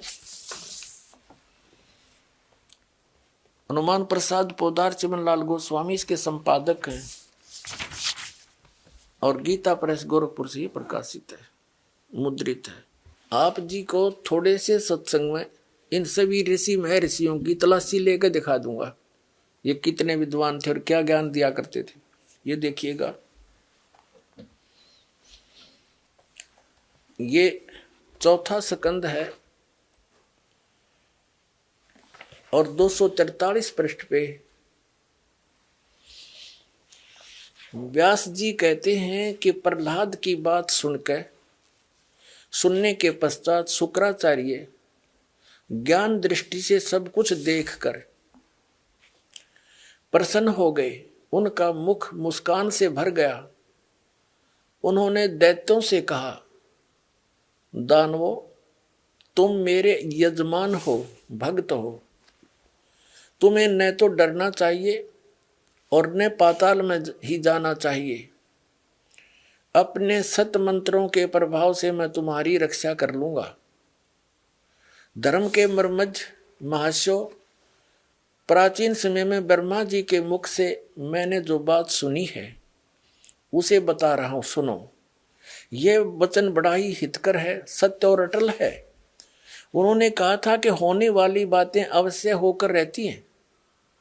धरातल पर कोई भी ऐसा सुयोग्य पुरुष नहीं है जो प्रारब्ध को विफल बनाने में समर्थ हो सके। विपरीत समय के कारण इस समय तुम्हारी शक्ति अक्षीण हो गई है, अतः एक बार तो तुम्हें देवताओं से परास्त होकर पाताल में जाना ही पड़ेगा। समय सदा बदलता रहता है, कुछ ही दिन पूर्व तुम सम्राट रह चुके हो। पुण्यात्मा, इनकी देखिए दोगली बात कैसी है। अब जैसे इन दैत्यों के गुरु शुक्राचार्य माने जाते हैं। अपनात्मा हम प्रहलाद जी को एक परम भक्त मानते हैं, और जो साधना उस परम भक्त ने करी थी, विष्णु जी की उपासना की, उस साधना से फिर वो स्वर्ग में गया, उसके बाद सम्राट हो गया, राजा बना, और फिर झगड़ा उनके साथ आपस में युद्ध हो गया राक्षसों और देवताओं का। तो भी इनका गुरु जी क्या कह रहा है, ऐसे ये मूर्ख बना रहे अपने को। एक बार तो कहता शुक्राचार्य कि तुमने डरना नहीं चाहिए, तुम मेरे भगत हो, मैं अपने सत मंत्रों से तुम्हारी रक्षा कर लूंगा, और तुम्हें पाताल में नहीं जाना चाहिए, तुम निश्चिंत रहो। और फिर क्या कहता है, तुरंत ही बदल गया पैतरा। कहता एक बात तो अटल है, मैंने ब्रह्मा जी से सुनी थी, इनके ज्ञान का जितने भी ये ऋषि महर्षि हुए हैं, जितने ये सभी श्री ब्रह्मा जी के द्वारा बताए ज्ञान को फाइनल मानते हैं। ब्रह्मा जी ना आप नहीं पता मैं कहाँ से उत्पन्न हुआ। तो ये क्या बताता है कि मैंने ब्रह्मा जी के मुख से सुनी है, और ब्रह्मा जी को ये वेदों का सबसे बड़ा ज्ञाता मानते हैं। क्या कह रहा है कि मैंने ब्रह्मा जी से मुख से एक बात सुनी थी कि जो होनहार वो होकर रहेगी, और प्रारब्ध के कर्म टल नहीं सकते, वो तो भोगने पड़ेंगे। एक बार फिर तुमने देवताओं से हार के पाताल में तो जाना ही पड़ेगा। फिर तेरे वो सतमंत्र का बाढ़ में गए मूर्ख बनाओ ये। फिर पढ़ो एक बार। अब ये चौथा स्कंद पढ़ रहे हैं हम श्री देवी पुराण का। व्यास जी बता रहे हैं, लेखक जो पुराणों के लेखक हैं, प्रहलाद की बात सुनने के पश्चात शुक्राचार्य ज्ञान दृष्टि से सब कुछ देखकर प्रसन्न हो गए। उनका मुख मुस्कान से भर गया। उन्होंने दैत्यों से कहा, दानव तुम मेरे यजमान हो, तुम्हें न तो डरना चाहिए और न पाताल में जाना चाहिए। मैं अपने सतमंत्रों से प्रभाव से तुम्हारी रक्षा कर लूंगा। हर फिर आगे तुरंत क्या कहे है कि धर्म के मर्मज महाशय, प्राचीन समय में ब्रह्मा जी के मुख से मैंने जो बात सुनी है सो बता रहा हूँ, सुनो। यह वचन बड़ा ही सत्य, हितकर, सत्य और अटल है। उन्होंने कहा था होने वाली बातें अवश्य होकर रहती हैं। धरातल पर कोई भी ऐसा सुयोग्य पुरुष नहीं है जो प्रारब्ध को विफल बनाने में समर्थ हो सके। विपरीत समय के कारण इस समय तुम्हारी शक्ति क्षीण हो गई है, अतः एक बार तुम्हें देवताओं से परास्त होकर पाताल में जाना ही पड़ेगा। फिर वो तेरे सतमंत्र कित गए, ये न्यो मूर्ख बना रहे, देख तुरंत झूठ बोल रहा है। एक बार तो छाती कूट रहा है, मैं अपने सतमंत्रों से ठीक तुम्हारी रक्षा कर दूंगा, तुमने नहीं जान दूंगा। अब इनको जाना ही पड़ेगा। वो तो आ गया अंत इनका। अब दूसरा दिखाता हूं। अब देवताओं के गुरु बृहस्पति की आपको वार्ता सुनाते हैं, इनका ज्ञान दिखाते हैं। 5वां स्कंद वही देवी भागवत 282 पृष्ठ पे हम पढ़ेंगे। यहां से व्यास जी कहते हैं, देवराज इंद्र की बात सुनकर बृहस्पति जी उनसे कहने लगे। इंद्र को सलाह दे रहे हैं कौन? देवताओं के गुरु बृहस्पति जी। अब यहां आ जाते हैं, हम अपने मतलब की बात पढ़ेंगे 283 पृष्ठ पे।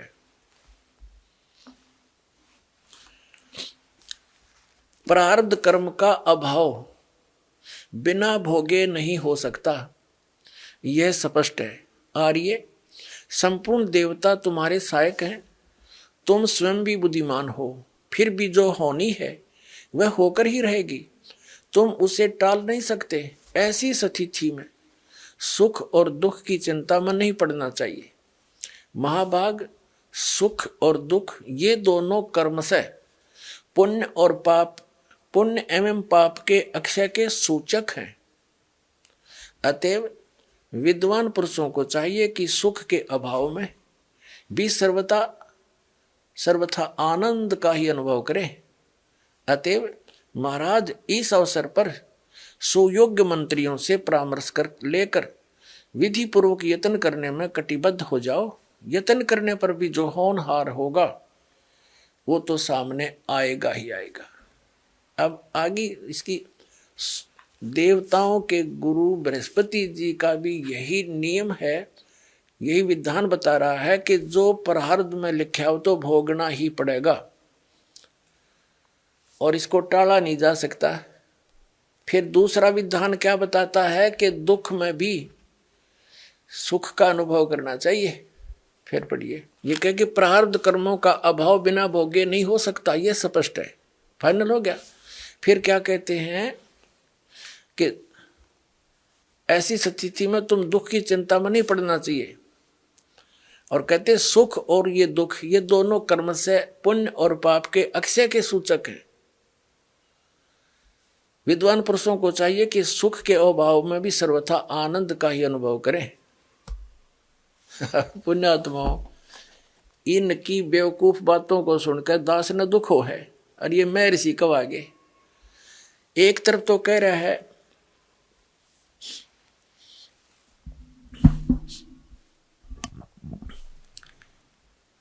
कि प्रारब्ध के कर्म तो भोगने पड़ेंगे, फिर कह रहा है कि सुख के अभाव में भी सुख के अभाव में भी आनंद ही महसूस करना चाहिए। बता कर लेन की, अब किसी के पेट में दर्द हो जा है और मारा चिल्लावा बेचारा पड़ा पड़ा और उसको यूं कहना तू अब दुख में भी सुख का अनुभव कर। जब वह पीड़ा मिटे गोली दवाई खाने से तो तब वो सुखानुभव कहने तो सुखानुभव हो जाएगा। तो इनके ऐसे विधान हैं। अब देवताओं के गुरु और राक्षसों के गुरु दोनों का विधान बता दिया, फाइनल हो गया। उधर से महर्षि स्वामी रामानंद जी भी यही बता रहे हैं। और एक इस कलयुगी महर्षि के 2 वचन और सुना दूं। ये सारे एक के कुएं का पानी था। ये कलयुगी महर्षि दयानंद आर्य समाज प्रवर्तक, और इसका फीत ला रखी थी कि सभी वेदों के ज्ञाता। वर्तमान में महर्षि दयानंद जैसा कोई नहीं, हरीश जैसा अज्ञानी मैंने धरती पर नहीं पाया। इतने संतों के विधान देखे पर यू सब तक ज्ञानी, किसी भी क्षेत्र में इसका कोई जो है ना स्वस्थ विचार नहीं मिला। अब देखिए इसके विचार, ये सत्यार्थ प्रकाश है इनका पूरे जीवन का अनुभव, जैसा इन्होंने परमात्मा को जाना। अब देखो पुण्यात्मा, इनका इस पोज ने देख के आदमी कटका मर जा। अब बड़ा महापुरुष, इसने तो भगवान तो जमा समाधि लाए बैठा होगा। अब पुण्यात्मा, इस तरह के जो बाही दिखावा था हमने बहुत देख रखा था। अब अंदर झांक कर देखेंगे इनने क्या पाया ऐसा कुछ करने के उपरांत। अब देखिएगा इन्हीं का विधान, इनका लिखा हुआ ये सत्यार्थ प्रकाश महर्षि दयानंद सरस्वती। ये है सत्यार्थ प्रकाश महर्षि दयानंद जी के पूरे जीवन का अनुभव। इसमें क्या लिखा है कि वेद आदि विविध सदशास्त्र प्रमाणई संवित श्री मत परमहंस परिव्राजक आचार्य। ये तो इसका फीत है आगे की। शुरुआत में नाम तो योड़ा दयानंद है, इससे पहला श्री मत परमहंस परिव्राजक आचार्य महर्षि ई बाया नाम तो दयानंद। फिर सरस्वती स्वामी द्वारा रचित विरचित है। इसका क्या भाव है, कहने का भाव इनका ये लिख रखा है ना, वेद आदि सदशास्त्रों यानी वेद और अन्य सदशास्त्रों से निष्कर्ष निकाल के महर्षि दयानंद जी द्वारा सत्यार्थ प्रकाश की रचना की गई। अब आम व्यक्ति ने सत्यार्थ प्रकाश को पढ़ना शुरू कर दिया था, वेदों को छोड़ दिया कि इन्होंने सही जाना है और सही निष्कर्ष निकाल कर हमें सिंपल साधारण सी भाषा में दे रखा है हिंदी में।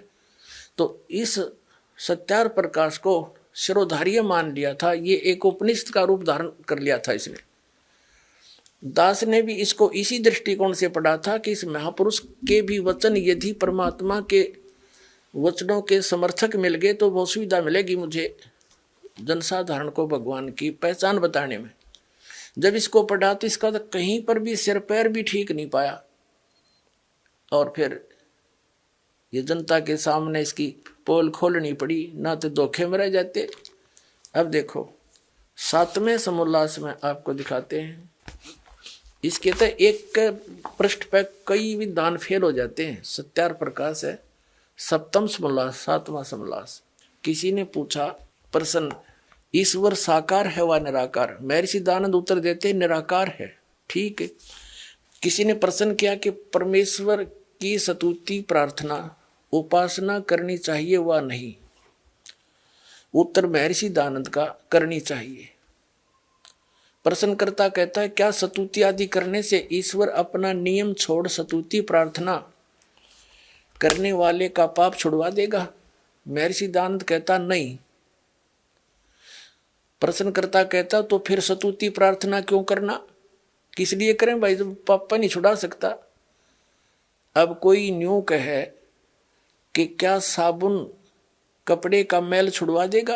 अरे कोई न्यू कहे कि नहीं, ये तो स्वाभाविक प्रश्न उठेगा भाई फिर साबुन की आवश्यकता क्या?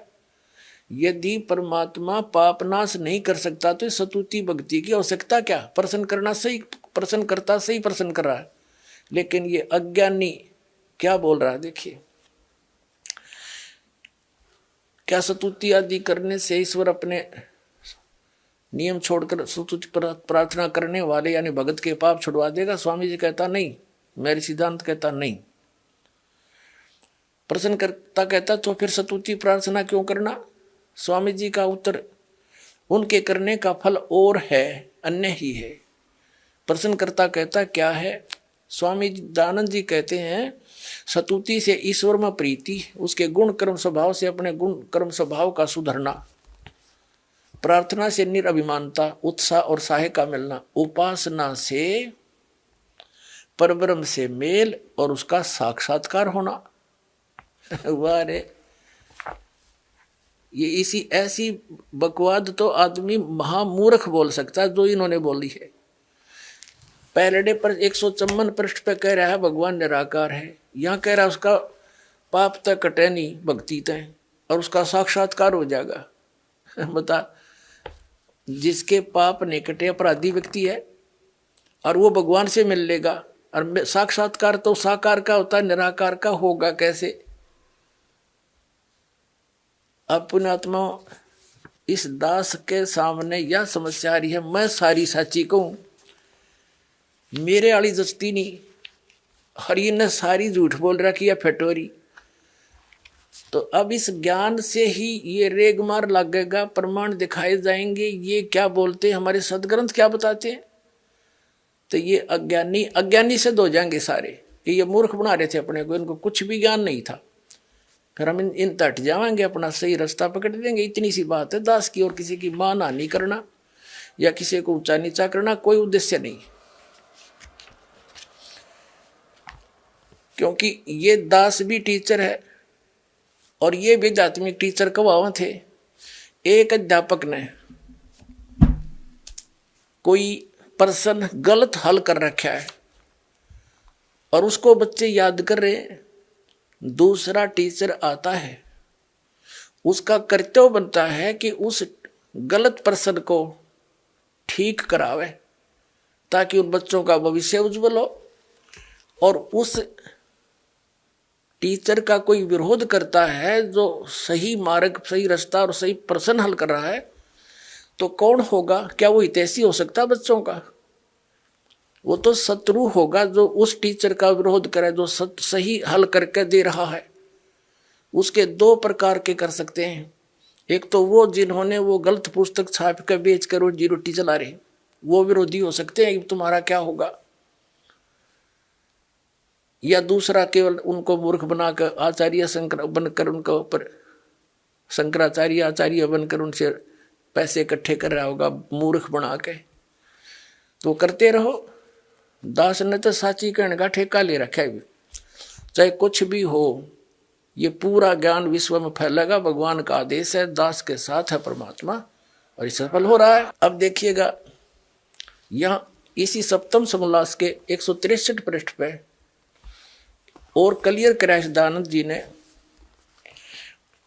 प्रश्नकर्ता कहता कि ईश्वर अपने भक्तों के पाप अक्षमा करता है वा नहीं?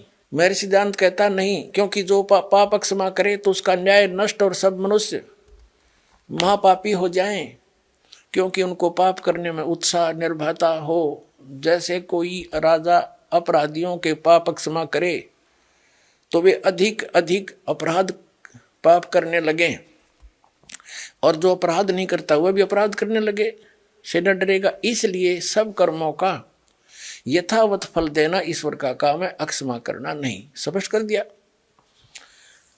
पुण्यात्माओं, पहले तो इसके इस विधान को फेल करते हैं कि राजा यदि पाप माफ कर दे अपराध तो दूने अपराधी हो जाए। जैसे एक बार पंजाब राज्य में नौजवान बच्चे किसी से भ्रमित होकर के और एक मिसगाइड हो गए थे, उग्रवाद फैल गया था।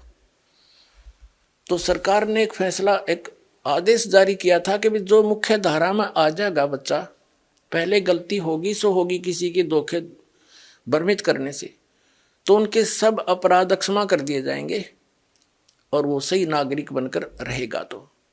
तो सभी के सभी आकर के उन्हें समर्पण कर दिया। सरकार ने ऐसा ही किया, जो गलती बन गई थी बच्चों से माफ कर दी, अब वो नेक नागरिक हो गए। यदि उनको सजा देता दूना और उग्रवाद बढ़ जाता। तो कहने का भाव ये है कि पहले तो ये विधान फेल कर दिया दानद का। आपने एक बहुत वेल नोन सी एक लेडी थी, औरत थी, बहन, जिसको फूलन देवी कहा करते थे। वो डाकू बन गई थी किन्हीं परिस्थितियों में, और जब सरकार ने उससे कहा कि यदि तू आगे अपराध नहीं करेगी तेरे पिछले सारे माफ कर देंगे, तो उसने समर्पण कर दिया, स्वीकार कर ली, और वो एमपी तक बन गई, मेंबर ऑफ पार्लियामेंट तक बन गई थी वो लड़की बहन।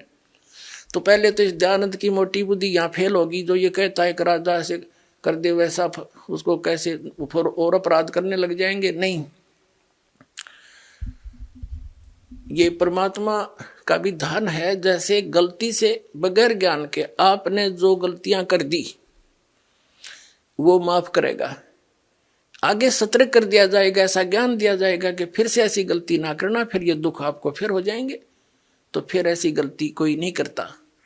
तो ऐसे ही अब दूसरा जो प्रश्न है कि साधक के पाप साधना से भगवान पाप नाश नहीं करता, तो क्या यह बुद्धिमान व्यक्ति बात कर सकता है और कहता है इससे और फल हो जाता है, और अन्य ही फल है। अन्य क्या फल है कि उपासना से परमात्मा का साक्षात्कार हो जाता है, और परमात्मा को निराकार बताते हैं महर्षि दयानंद। इसका तो कितना सिर पैर नहीं, किसी भी ज्ञान किसी भी बात का कोई स्टेटस नहीं। अपन आत्माओं, जैसे कोई रोगी है, डॉक्टर के पास जाता जिसने बहुत बड़ा बोर्ड लगा रखा है, और उससे कहे कोई कि भाई क्या औषधि खाने से रोग नाश हो जाएगा, और वो डॉक्टर ये कहे कि भी औषधि खाने से रोग तो समान ही हो सकता, तो स्वाभाविक है व्यक्ति पूछेगा फिर औषधि खाने का फायदा क्या। और वो ये कहे डॉक्टर पद पर की फीत लाया हुआ व्यक्ति कि औषधि खाने से अन्य लाभ हो जाएगा। प्रश्नकर्ता कहेगा भाई अन्य क्या लाभ होगा, कि पहलवान बन जाएगा। किसी अगर टीबी हो रही हो है, वो पहलवान बनेगा रोग से, वो रोग कटे जब आप पहलवान हो जाएगा वो। तो इन बुद्धिहीन लोगों की ये थ्योरी थी, ये विधान था इनका। ये तो है अपना अनुभव, और ना ये कहते हैं वेदों में ऐसा ही लिखा है, मैंने वेदों अनुसार इसका रचना की है। अब वेद क्या बताते हैं वो दिखाते हैं। ये देखिएगा यजुर्वेद, इसके अनुवाद करता भी कमाल की बात है महर्षि दयानंद ही हैं।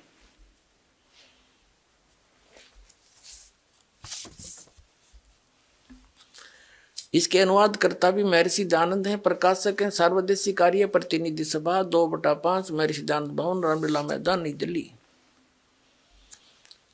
40 अध्याय है इस यजुर्वेद के सारे संपूर्ण 40 अध्याय का अनुवाद महर्षि दयानंद सरस्वती ने किया है। मुद्रक के Prince offset printers 1510 Pataudi house Daryaganj नई दिल्ली से। अध्याय नंबर 8 का श्लोक नंबर 13 दिखाते हैं आपको।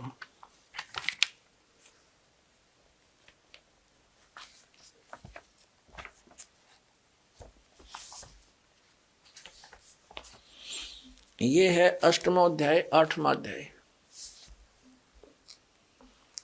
और 241 पृष्ठ पे महर्षि सिद्धानंद का अनुवाद है। यहां इसकी मूल पाठ है, मूल संस्कृत है। देव कर्तस्य एनस्य अवजनमसि, मनुष्य कर्तस्य एनस्य अवजनमसि, पितर कर्तस्य एनस्य अवजनमसि। ये सारी संस्कृत है। इसका अनुवाद यहाँ किया इन्होंने।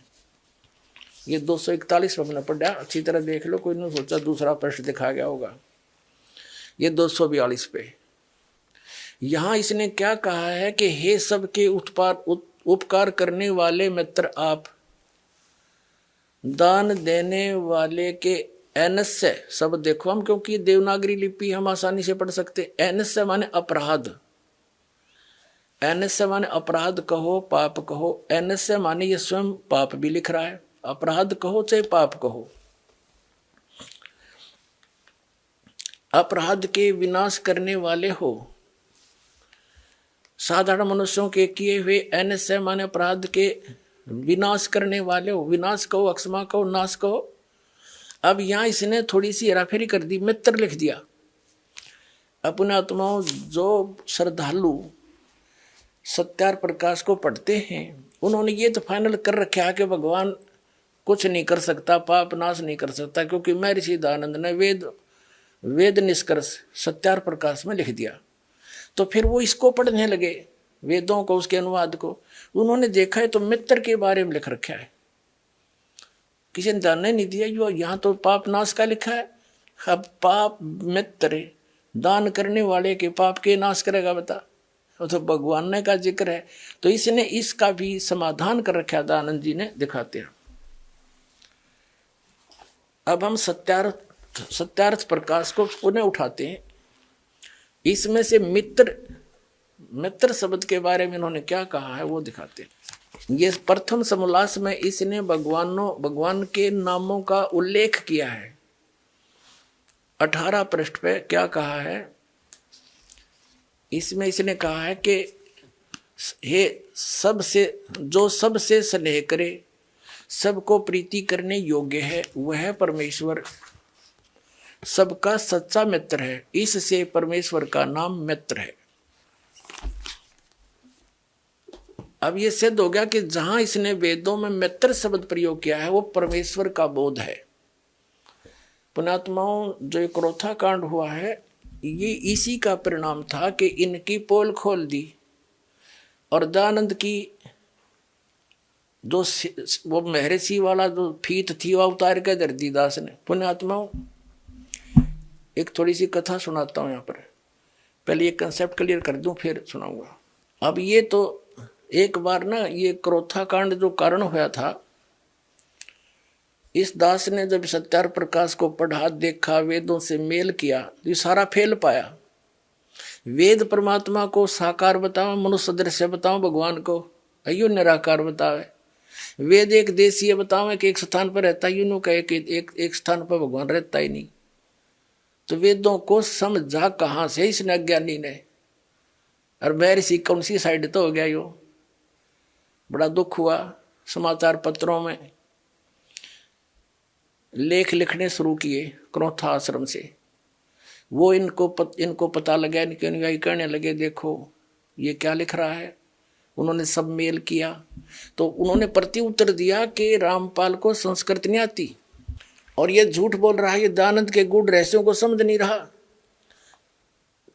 जिस यजुर्वेद अध्याय नंबर 8 के श्लोक मंत्र 13 के विषय में वो कह रहा है रामपाल, उसमें मित्र शब्द लिखा है स्वामी जी ने। भगवान के विषय में नहीं लिखा कि भगवान पाप नाश कर देता है। फिर दास ने फोटो स्टेट करके भेजी और साथ में ये लिखा कि महर्षि दयानंद खुद मित्र, सत्यार प्रकाश के प्रथम समोल्लास में भगवानों के नामों में से एक मित्र भी कहता है। तो यहाँ मित्र का अर्थ परमेश्वर ही होता है। अब बुद्धिमान लोग तो समझ गए सचमुच मित्र के पाप नाश करेगा बता, भगवान ने कराया करे। तो कारण ये था कि उन्होंने सच्चाई को दबाने के लिए, और कहीं उसके उनके अनुयायियों को भी सच्चाई का पता ना लग जाए, तो इन आचार्यों को, आनंद वाले इस आर्य समाज के आचार्यों को चंदा मिलना बंद ना हो जाए, इनके सत्यार प्रकाश वेद बिकने बंद ना हो जाए, इसलिए मिसगाइड करने के लिए, जनता का ध्यान पलटने के लिए करौथा कांड करवा दिया। क्योंकि दुर्भाग्य इस मुख्यमंत्री का, जो उसी समय जो आर्य समाजी है, हरियाणा का मुख्यमंत्री श्री भूपेंद्र सिंह, ये मुख्यमंत्री बन गया, इनका दाव लग गया, इसके कर्म बिगड़वा दिए, झूठ नरी बोली, जनता को पाप का भागी बना दिया। रामपाल गुंडा है, बुंडा है, वहाँ ये होता है, फलाना होता है। अब रामपाल ने सिद्ध कर दिया वहाँ क्या होता था, परमात्मा ने दया करी, वहाँ पर यही होता था जो आज बरवाला में हो रहा है।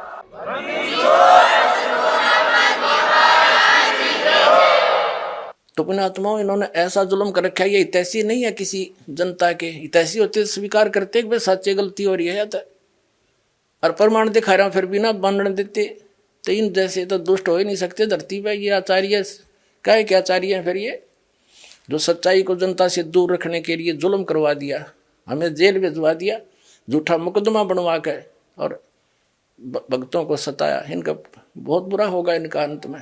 और हम तो आज भी उनके विरोधी नहीं है, क्योंकि दास को पता लग चुका है कि ये काल करवा रहा सारा, सभी उस परमात्मा के बच्चे हैं और वो भी मिसगाइड है। हम उनके हित में ही कह रहे हैं कि वो भी समझे और सच्चाई को स्वीकार कर अपना कल्याण करावें।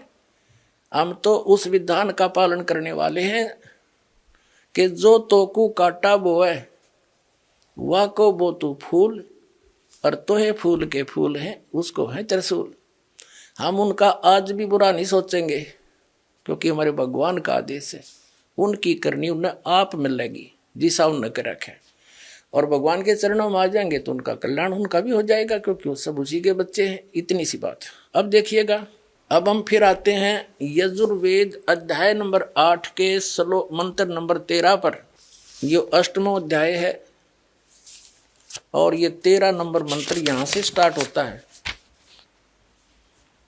ये 13वां मंत्र है। देव कर्तस्य ऐनस्य अवजन्मसि, मनुष्य कर्तस्य ऐनस्य अवजन्मसि, पितृ कर्तस्य ऐनस्य अवजन्मसि, आत्म कर्तस्य ऐनस्य ओह अवजन्मसि। अब 242-41 पर है ये मूल संस्कृत, अब अनुवाद इनका 242 पर है। अब क्या बताते हैं कि हे सबके उपकार करने वाले मित्र, महर्षि दयानंद का अनुवाद है, यहाँ समझो, हे सबके उपकार करने वाले परमेश्वर आप, उन्हीं के शब्दों में प्रमाणित कर दिया सत्यार प्रकाश में कि जहाँ महर्षि दयानंद ने कहा है कि जहाँ मित्र शब्द है वो परमेश्वर का ही बोधक है, तो यहाँ परमेश्वर शब्द पढ़ेंगे, क्योंकि डॉक्टर की इक्वेशन को, औषधियों के साल्ट को डॉक्टर समझ सकता है कि इन्होंने कौन से कहाँ क्या संकेत किया है। जन साधारण समझ जाए, फिर टीचरों की आवश्यकता क्या थी, गुरुओं की। भाई गुरु बिन काहुन पाया ज्ञान, जो थो था वो छड़े मूड किसाना। गुरु बिन वेद पढ़े जो प्राणी, समझिन सार रहे अज्ञानी। ये सारे अज्ञानी थे, और वेद क्या बता रहे हैं, ये अनुभव क्या लिख गए।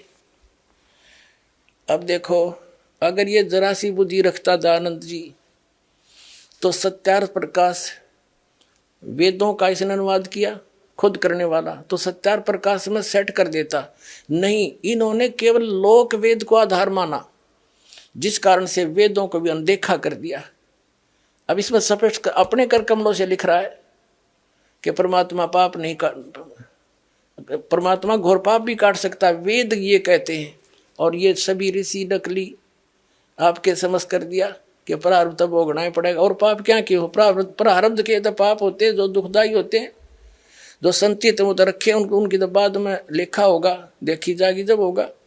तो अब प्रारब्ध के वर्तमान के पाप से दुख होता है, और पाप कट गया था, काटा निकला दुख निवारण, पाप कट गया था दुख सुख हो गया, दुख दूर। हे सब के उपकार करने वाले मित्र आप, यानी परमेश्वर आप, देव करते से दान देने वाले के, अपराध के विनाश करने वाले हो। अवजनम माने विनाश, एनस्य माने अपराध के।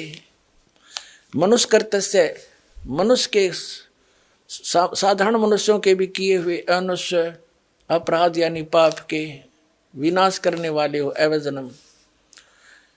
पितर कर्तस्य, पिता करे चाहे बेटा करे, कोई भी सत्साधना करे उसी के। एनस्य माने ये पाप ही लिखना था, अपराध के अच्छी प्रकार दूर करने वाले हो, नाश करने वाले हो। आत्म करते से अपने किए हुए, एनस्य माने पाप के, अवजन माने नाश करने वाले हो, दूर करने वाले को हो चाहे विनाश करने वाले को, इसी की भाषा में वही शब्द है अवजनम। एनस्य, एनस्य अधर्म के अधर्म यानी घोर पाप के भी आप नाश करने हारे हो। ओए होए, जानता हुआ मैं जो कुछ भी अधर्म आचरण किया करता हूं या करूं, अनजान पढ़ने में भी जो कुछ भी किया करता हूं वह करूं, उस सब एन से माने पाप के, ये दुष्टाचरण हटा दिया, पाप के, एन से माने पाप के, एन पाप के नाश करने वाले हो। अवजन माने दूर करने वाले हो, नाश करने वाले हो, विनाश करने वाले हो। अवजन माने विनाश। तो यहां इसने ऐसी जगह कुछ अड़ंगा डाल दिया जो आम आदमी समझ नहीं सका। अब इसमें कर दिया कि मैं अनजानपने में कोई करूं या जानबूझ कर करूं कोई गलती, उसको भी आप माफ करने वाले हो अपने आत्माओं। अब वेद, महर्षि दयानंद जो है आर्य समाज प्रवर्तक, वेदों को सत्य मानता है कि इसमें जो लिखा है इसके अतिरिक्त मैं मानता नहीं, वेद सत्य है।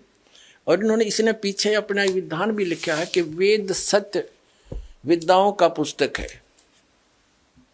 महर्षि दयानंद ने मोहर मार रखी है कि वेद में जो लिखा है वो सत्य विद्या है, सच्चा ज्ञान है। अपने आत्माओं, वेद में तो यहां तक लिख दिया कि मैं चाहे अनजानपणे में करूं और चाहे जान कर करूं, आप सारे घोर पाप का विनाश कर देते हो। तो खाके इनका ज्ञान है, क्या पढ़े न वेदों को। तो पुण्यात्माओं, दास के साथ इसलिए संघर्ष हो रहा है कि ये दास एकला साची बोला है, अरे झूठ बोलनिया का उड़ नहीं, बिना गिनती के झूठ बोले, जनता ही निराधारित हो रही है। लेकिन परमात्मा का आशीर्वाद है इस दास के साथ, और आपके ऊपर भी न्यारा आशीर्वाद है कि आपका जन्म इस समय है और आपको ये मूल वस्तु मिलेगी, कल्याण होगा। अब इसमें वेदों में जो ज्ञान दिया है कि जान के करूं और चाहे अनजानपणे में करूं, सारा ही माफ कर देते हो आप। जान के कौन से होते हैं? अब परमात्मा ने धर्मदास साहिब जी से कहा था, धर्मदास जी ने बोले कबीर परमात्मा एक जिंदा महात्मा के रूप में थे, और कबीर साहब ने जब धर्मदास जी के सज्ञान का पर्दाफाश करना किया तो दुख मान गया और कहने लगा हम पाप ना करते, हम हिंसा नहीं करते, जीव हिंसा। क्योंकि धर्मदास जी ने कबीर परमेश्वर को सोचा था ये मुसलमान है और हमारे देवताओं का योग जो है विरोध कर रहा है जानबूझ के, लेकिन परमात्मा साची कहे थे। तो तब परमात्मा ने कहा था कि धर्मदास, सत्य ब्राह्मण की है हत्या, जो चौका तुम देवो नेता, ब्राह्मण से हत्या सो होई, जल स्नान करत हो सोई, पृथ्वी ऊपर पग जो धारे, करोड़ जीव एक दिन में मारे। पता फिर इतने पाप तो डेली करने लग रहा का जीव हिंसा नहीं करता, जैसे लिपा पोती करते हो, पोचे लगाते हो, इनमें न जाने कितने जीव मरे। खेती करता है किसान, फाली के साथ न जाने कितने जीवों के पेट के अंदर से वो निकालता फाली, यानी वो तीखा हथियार जो फाली बोलते हैं उसको। तो कहने का जैसे अग्नि जलाते हैं इसमें जीव मरे, लकड़ियों में उपलों में पोचा लगाते इनमें जीव मरे। हम चलते फिरते काम के लिए जाते हैं, अपने व्यवसाय के लिए जाते हैं, नौकरी के लिए जाते हैं, मजदूरी के लिए जाते हैं, उनमें जीव मरे। तो ये हमें पता है कि ये हो रही है। जैसे किसान खेती करता है, स्प्रे करने पड़ते हैं उसको मालूम है कि ये मेरे फसल में कीट लगा हुआ है, इसका नाश करना पड़ेगा, ना तो इसको ये खा जाएगा, मैं कंगाल हो जाऊंगा। और जैसे हम रोगी हो जाते हैं तो हमारे अंदर जो हानिकारक कीटाणु बढ़ जाते हैं ब्लड में, उन गोली खाते हैं, उन गोलियों से वो कीटाणु मारे जाते हैं, वो जीव हैं। तो यहाँ वेद का कहने का तात्पर्य ये है कि आपको पता भी है कि ये पाप हो रहे हैं, इनको त्यागा नहीं जा सकता। इच्छा कर मारे नहीं, बिन इच्छा मर जावे, कहे कबीरता दास का पाप नहीं लगावे। उसको पाप नहीं लगे, जान के नहीं मारे। जैसे बैठे मकोड़े पर कीड़ा आ गया, उसके नो मारी ईंट, को बात हुई है। आप चल रहे हो, इच्छा नहीं मारने की, और मर रहे हैं तो वो आपका वश नहीं। कोशिश करें जहाँ तक पैर बचा कर रखा जा रखे, तो दया भाव हो। तो इसी प्रकार कहा कि इनके भी, जैसे हम प्रतिदिन कपड़ा पहनते हैं, ये मैला हो जाता है, तो इसका विधान, इसका तरीका बता दिया, भी साबुन और पानी से ही निर्मल भी हो जाता है। तो डेली जो हम साधना करते हैं, और ये हमारे ये जीव हिंसा होती है जो ना चाहते हुए होती हैं, इच्छा नहीं हमारी, तो उनके लिए ये भक्ति साधना इसलिए दी जाती है कि आपका डेली वो पाप जो होते हैं, मैल बन गया आत्मा, वो साफ होता रहेगा। धर्म करवाते हैं, दान करवाते हैं, और बाकी जो संचित कर्म है और प्रारब्ध के जो कर्म है, वो इस सतनाम और सार नाम से आपके नाश हो जाएंगे। जब ही नाम हृदय धरो, जब ही सतनाम हृदय धरो, भयो पाप को नासे, जैसे चिंगारी अग्नि की भई पड़े पुराण घासे। परमात्मा कबीर जी कहते हैं मेरे नाम में इतनी शक्ति है कि जब ही ये सतनाम आपको मिलेगा, आपके पाप कर्मों में, प्रारब्ध के कर्मों में और संचित कर्मों में ऐसे आग लगा देगा, जैसे सैकड़ों हजारों टन सूखे घास में एक माचिस की सीख जला के लगा दी जाए, सबको फूंक कर सभा करके राख बना देगा, और फिर चलेगी तेज आंधी, उसको उठा के पता नहीं कहाँ के कहाँ पटक देगा, फील्ड साफ हो जाएगा। जैसे सूरज के आगे बदरा, ऐसे कर्म छयारे, प्रेम की पवन करे चतुमंजन, फिर झलके तेज नयारे। कहते हैं फिर इस ज्ञान से, भगवान की भक्ति से, सिमरन से आपके पाप हल्के हो जाएंगे। आत्मा में एक छोटी सी बात पर भी आंसू आने शुरू हो जाएंगे भगवान की चर्चा में, तो समझो आपके पाप अब नाश हो लिए। जैसे कहते हैं, जैसे सूरज के आगे बदरा, सूर्य के आगे बादल अड़ जाते हैं, ऐसे कर्म छयारे, आत्मा और परमात्मा के बीच में ऐसे कर्मों की छाया है, ऐसे उनके छाए हुए हैं आगे। और फिर इस सत भक्ति करेंगे, परमात्मा में प्रेम जागेगा। कहते प्रेम की पवन करे चितमंजन, झलके तेज नयारे।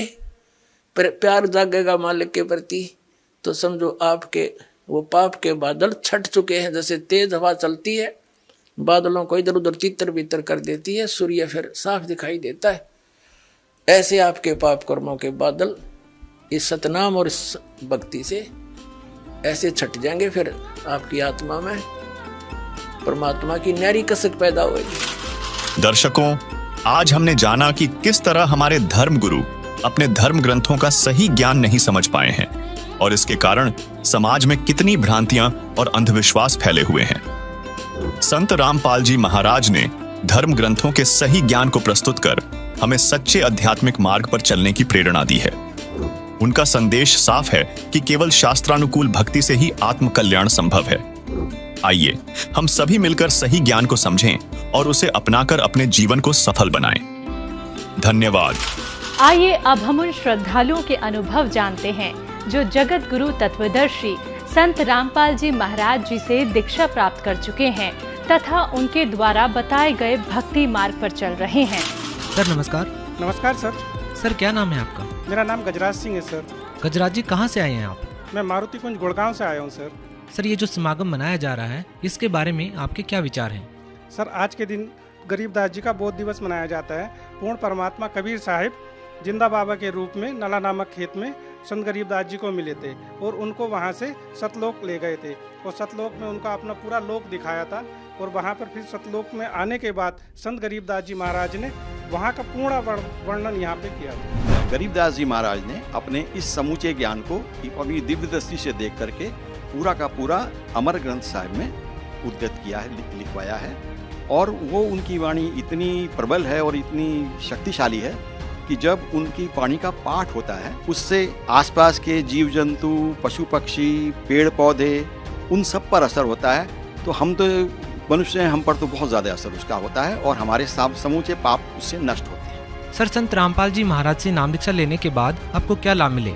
जी हाँ, मुझे एक बहुत भयंकर बीमारी थी, मेरी ब्लीडिंग पाइल्स थी, जो कई सालों से मेरे को रोजाना बहुत ज़्यादा ब्लड लॉस होता था, जिसके चलते मेरा हीमोग्लोबिन लेवल भी कम हो गया था, मेरे को बहुत वीकनेस रहने लगी थी।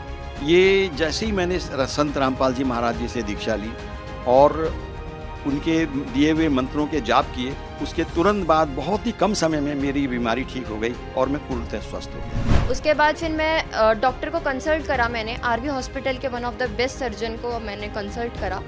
उन्होंने बोला कि इसको इसकी सर्जरी होएगी, नहीं तो ये पूरी उंगली गल चुकी है आपकी, नहीं तो कटवानी पड़ेगी। तो फिर मैंने संत रामपाल जी महाराज से प्रार्थना करी और जैसे ही गुरु जी का आदेश आया, मेरी विदिन 20 मिनट्स संत रामपाल जी महाराज ने पूरी उंगली मेरी ठीक कर दी। जितने भी हॉस्पिटल थे सबने हाथ खड़े कर दिए थे, क्योंकि बच्चा पेट में सूख गया था पानी की कमी की वजह से। तो उन्होंने मना कर दिया था, हाथ खड़े कर दिए थे, बोल रहे थे डिलीवरी नहीं हो पाएगी। तो मैंने लिख के दे दिया और मन ही मन गुरु जी से संत रामपाल जी महाराज से प्रार्थना करी कि हे परमात्मा दया करना। तो गुरु जी की ऐसी दया हुई, संत रामपाल जी महाराज की ऐसी दया हुई कि मेरा बच्चा बिल्कुल स्वस्थ घर आ गया। आज वो 5 साल का है जी, बिल्कुल स्वस्थ है, किसी को कोई दिक्कत नहीं है। मुझे 2-3 साल में ऑपरेशन करवाना पड़ता था, इसके लिए लैप्रोस्कोपी एक प्रोसीजर होता है, वो करना पड़ता है। तो मुझे बहुत दिक्कतें होती थी, घर में भी सबको तकलीफ़ें होती थी और ये बार हर महीने का भी ये दिक्कत हुआ करती थी। तो जब से मैंने नाम दीक्षा संत रामपाल जी महाराज से ली है, उसके बाद से ये सारी समस्याएं ख़त्म हो गई हैं। डॉक्टरों ने बोल दिया था कि भी इसको लीवर डैमेज और उसको दवाइयाँ खानी पड़ेगी, अल्सर था, उसको पानी तक नहीं जाता था अंदर। आज सतगुरु संत रामपाल जी महाराज जी की दया से वो बिल्कुल स्वस्थ है और आज वो बिल्कुल ठीक है। संत रामपाल जी महाराज जी से नाम दीक्षा लेने से पहले हमारी आर्थिक स्थिति, हमारी फाइनेंशियल कंडीशन काफ़ी ज़्यादा वीक थी। उस समय में हम खुद किराए के घर पे रहते थे और आज संत रामपाल जी महाराज की नाम दीक्षा लेने के बाद में हमारे पास खुद का घर है और हमारे पास खुद की गाड़ी है और हम काफ़ी ज़्यादा फाइनेंशियली भगवान ने स्ट्रॉन्ग कर दिया है हमको संत रामपाल जी महाराज जी ने। मैंने कल्याणी अस्पताल गुड़गांव में दिखाया, उन्होंने जवाब दे दिया। फिर मैं पारस अस्पताल गुड़गांव गया, तब तक मेरे बेटे की 5000 प्लेटलेट बचा हुआ था और मैं प्लेटलेट चढ़वाता था सर, और अगले 6 घंटे में दोबारा प्लेटलेट 1000 या 1500 बचते थे। फिर मैंने परमात्मा संत रामपाल जी महाराज से अरदास लगाई और मेरा अगले दिन ही प्लेटलेट 35,000 हो गया, उसके अगले दिन 2 लाख हो गया। संत रामपाल जी महाराज ने ऐसी दया की सारी की सारी जो बीमारी थी, हमारे माता जी को भूत प्रेत की बाधाएं थी, सारे छू मंत्र कैसे हो गए ये पता ही नहीं। मेरे पापा जो काफ़ी सालों से नशा करते थे, उन्होंने संत रामपाल जी महाराज जी से दीक्षा लेने के बाद ड्रिंक करना छोड़ दिया और जिसकी वजह से हमारे घर में और हमारी लाइफ में एक ड्रास्टिक चेंज आया और हमारे घर में एकदम सुख शांति हुई और मेरे पिताजी का व्यवहार एकदम से बिल्कुल चेंज हो गया। संत रामपाल जी महाराज जी से दीक्षा लेने से पहले हमारी आर्थिक स्थिति बहुत खराब थी। अगर हम बच्चों को डॉक्टर को दिखाने ले जाते थे, हमारे पास दवाई देने के पैसे नहीं थे और हमारा एक सपना था कि भाई हमारा एक गुड़गांव में मकान हो। संत रामपाल जी महाराज जी की ऐसी कृपा हुई, आज हमारा मकान भी है गुड़गांव में। और मेरी एक ऐसी कंडीशन थी कि मैं एक स्कूटर नहीं खरीद सकता था, मैं स्कूटर के लिए तरसता था।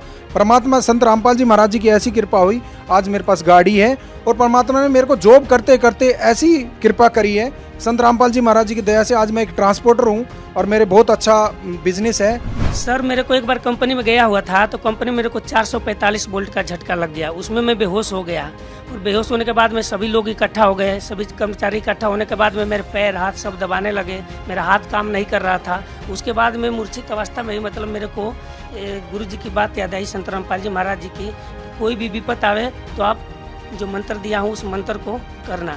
फिर मैंने सतनाम का जाप किया तो धीरे धीरे कि मेरा हाथ बिल्कुल सही होने लगा। मेरी पत्नी पिछले 13 साल से भूत प्रेता बाधा से बहुत ही प्रॉब्लम में थी, तो काफ़ी मैंने इलाज कराया, काफ़ी ट्रीटमेंट कराया, कभी बाबों के चक्रों में, लेकिन कोई लाभ नहीं मिला। संत रामपाल जी महाराज की शरण में जाने के 2 महीने बाद ही आज 100 में 99% मेरी पत्नी बिल्कुल ठीक है, कोई प्रॉब्लम नहीं है। प्रॉब्लम ये थी कि अर्न करते थे, अर्न करने के बाद भी पैसे का पता नहीं चलता था कि कहाँ जा रहा है पैसा। पर जैसे ही हम संत रामपाल जी महाराज जी की शरण में आए, हमने भक्ति करनी स्टार्ट करी, तो उस पैसे का लाभ हमको मिलना स्टार्ट हुआ, वो हमारे कामों में लगना स्टार्ट हुआ और अब फाइनेंशियल प्रॉब्लम नहीं होती है। मेरी वाइफ के घुटने में एक चोट लग गई थी, स्कूल में एक एक्सीडेंट हो गया था, जिसका हमने कई जगह कई डॉक्टरों को दिखाया लेकिन कोई फ़ायदा नहीं हो रहा था। तो वो भी सदगुरु रामपाल जी महाराज जी की दया से अब बिल्कुल ठीक है, स्वस्थ। संत रामपाल जी महाराज से नाम दीक्षा लेने से पहले मैं एक चैन स्मोकर होता। हर मिनट में सिगरेट पे मेरे हाथों में रहती थी। घर वाले तक मेरे से परेशान हो गए थे। क्या हर वक्त मेरी बच्ची थी छोटी सी, वो भी मेरे पास आना बंद कर दिया था कि इतनी सिगरेट पीते हो। लेकिन जब मैंने नाम दीक्षा ली संत रामपाल जी महाराज से, उनके आशीर्वाद मात्र से मैंने सिगरेट पीनी छोड़ दी। मेरे लीवर पे पस बन गई थी। मैं यहाँ गुड़गांव के सभी डॉक्टरों को दिखा चुका था। यहाँ तक कि डॉक्टरों ने ये बोल दिया था कि एंडोस्कोपी की जाएगी जब आपकी बीमारी का पता लगेगा। लेकिन मैं उससे परेशान होकर मैं फिर संत रामपाल जी महाराज के पास गया। उन्होंने मेरे को मात्र एक आशीर्वाद दिया, जा बेटा ठीक हो जाएगा। और आज का दिन है, मेरे को कोई बीमारी नहीं है। मैं आपको ये भी बताना चाहता हूँ कि सतगुरु रामपाल जी महाराज भगवान हैं। आप उनके साथ जुड़िए, उनके प्रवचनों को सुनिए, सत्संग को सुनिए और उनके द्वारा बताए गए आध्यात्मिक मार्ग पे चलें। आपको तभी उस चीज़ों को अनुभूति हो पाएगी जो आज मैं अपनी लाइफ में कर पा रहा हूँ। जी धन्यवाद। धन्यवाद।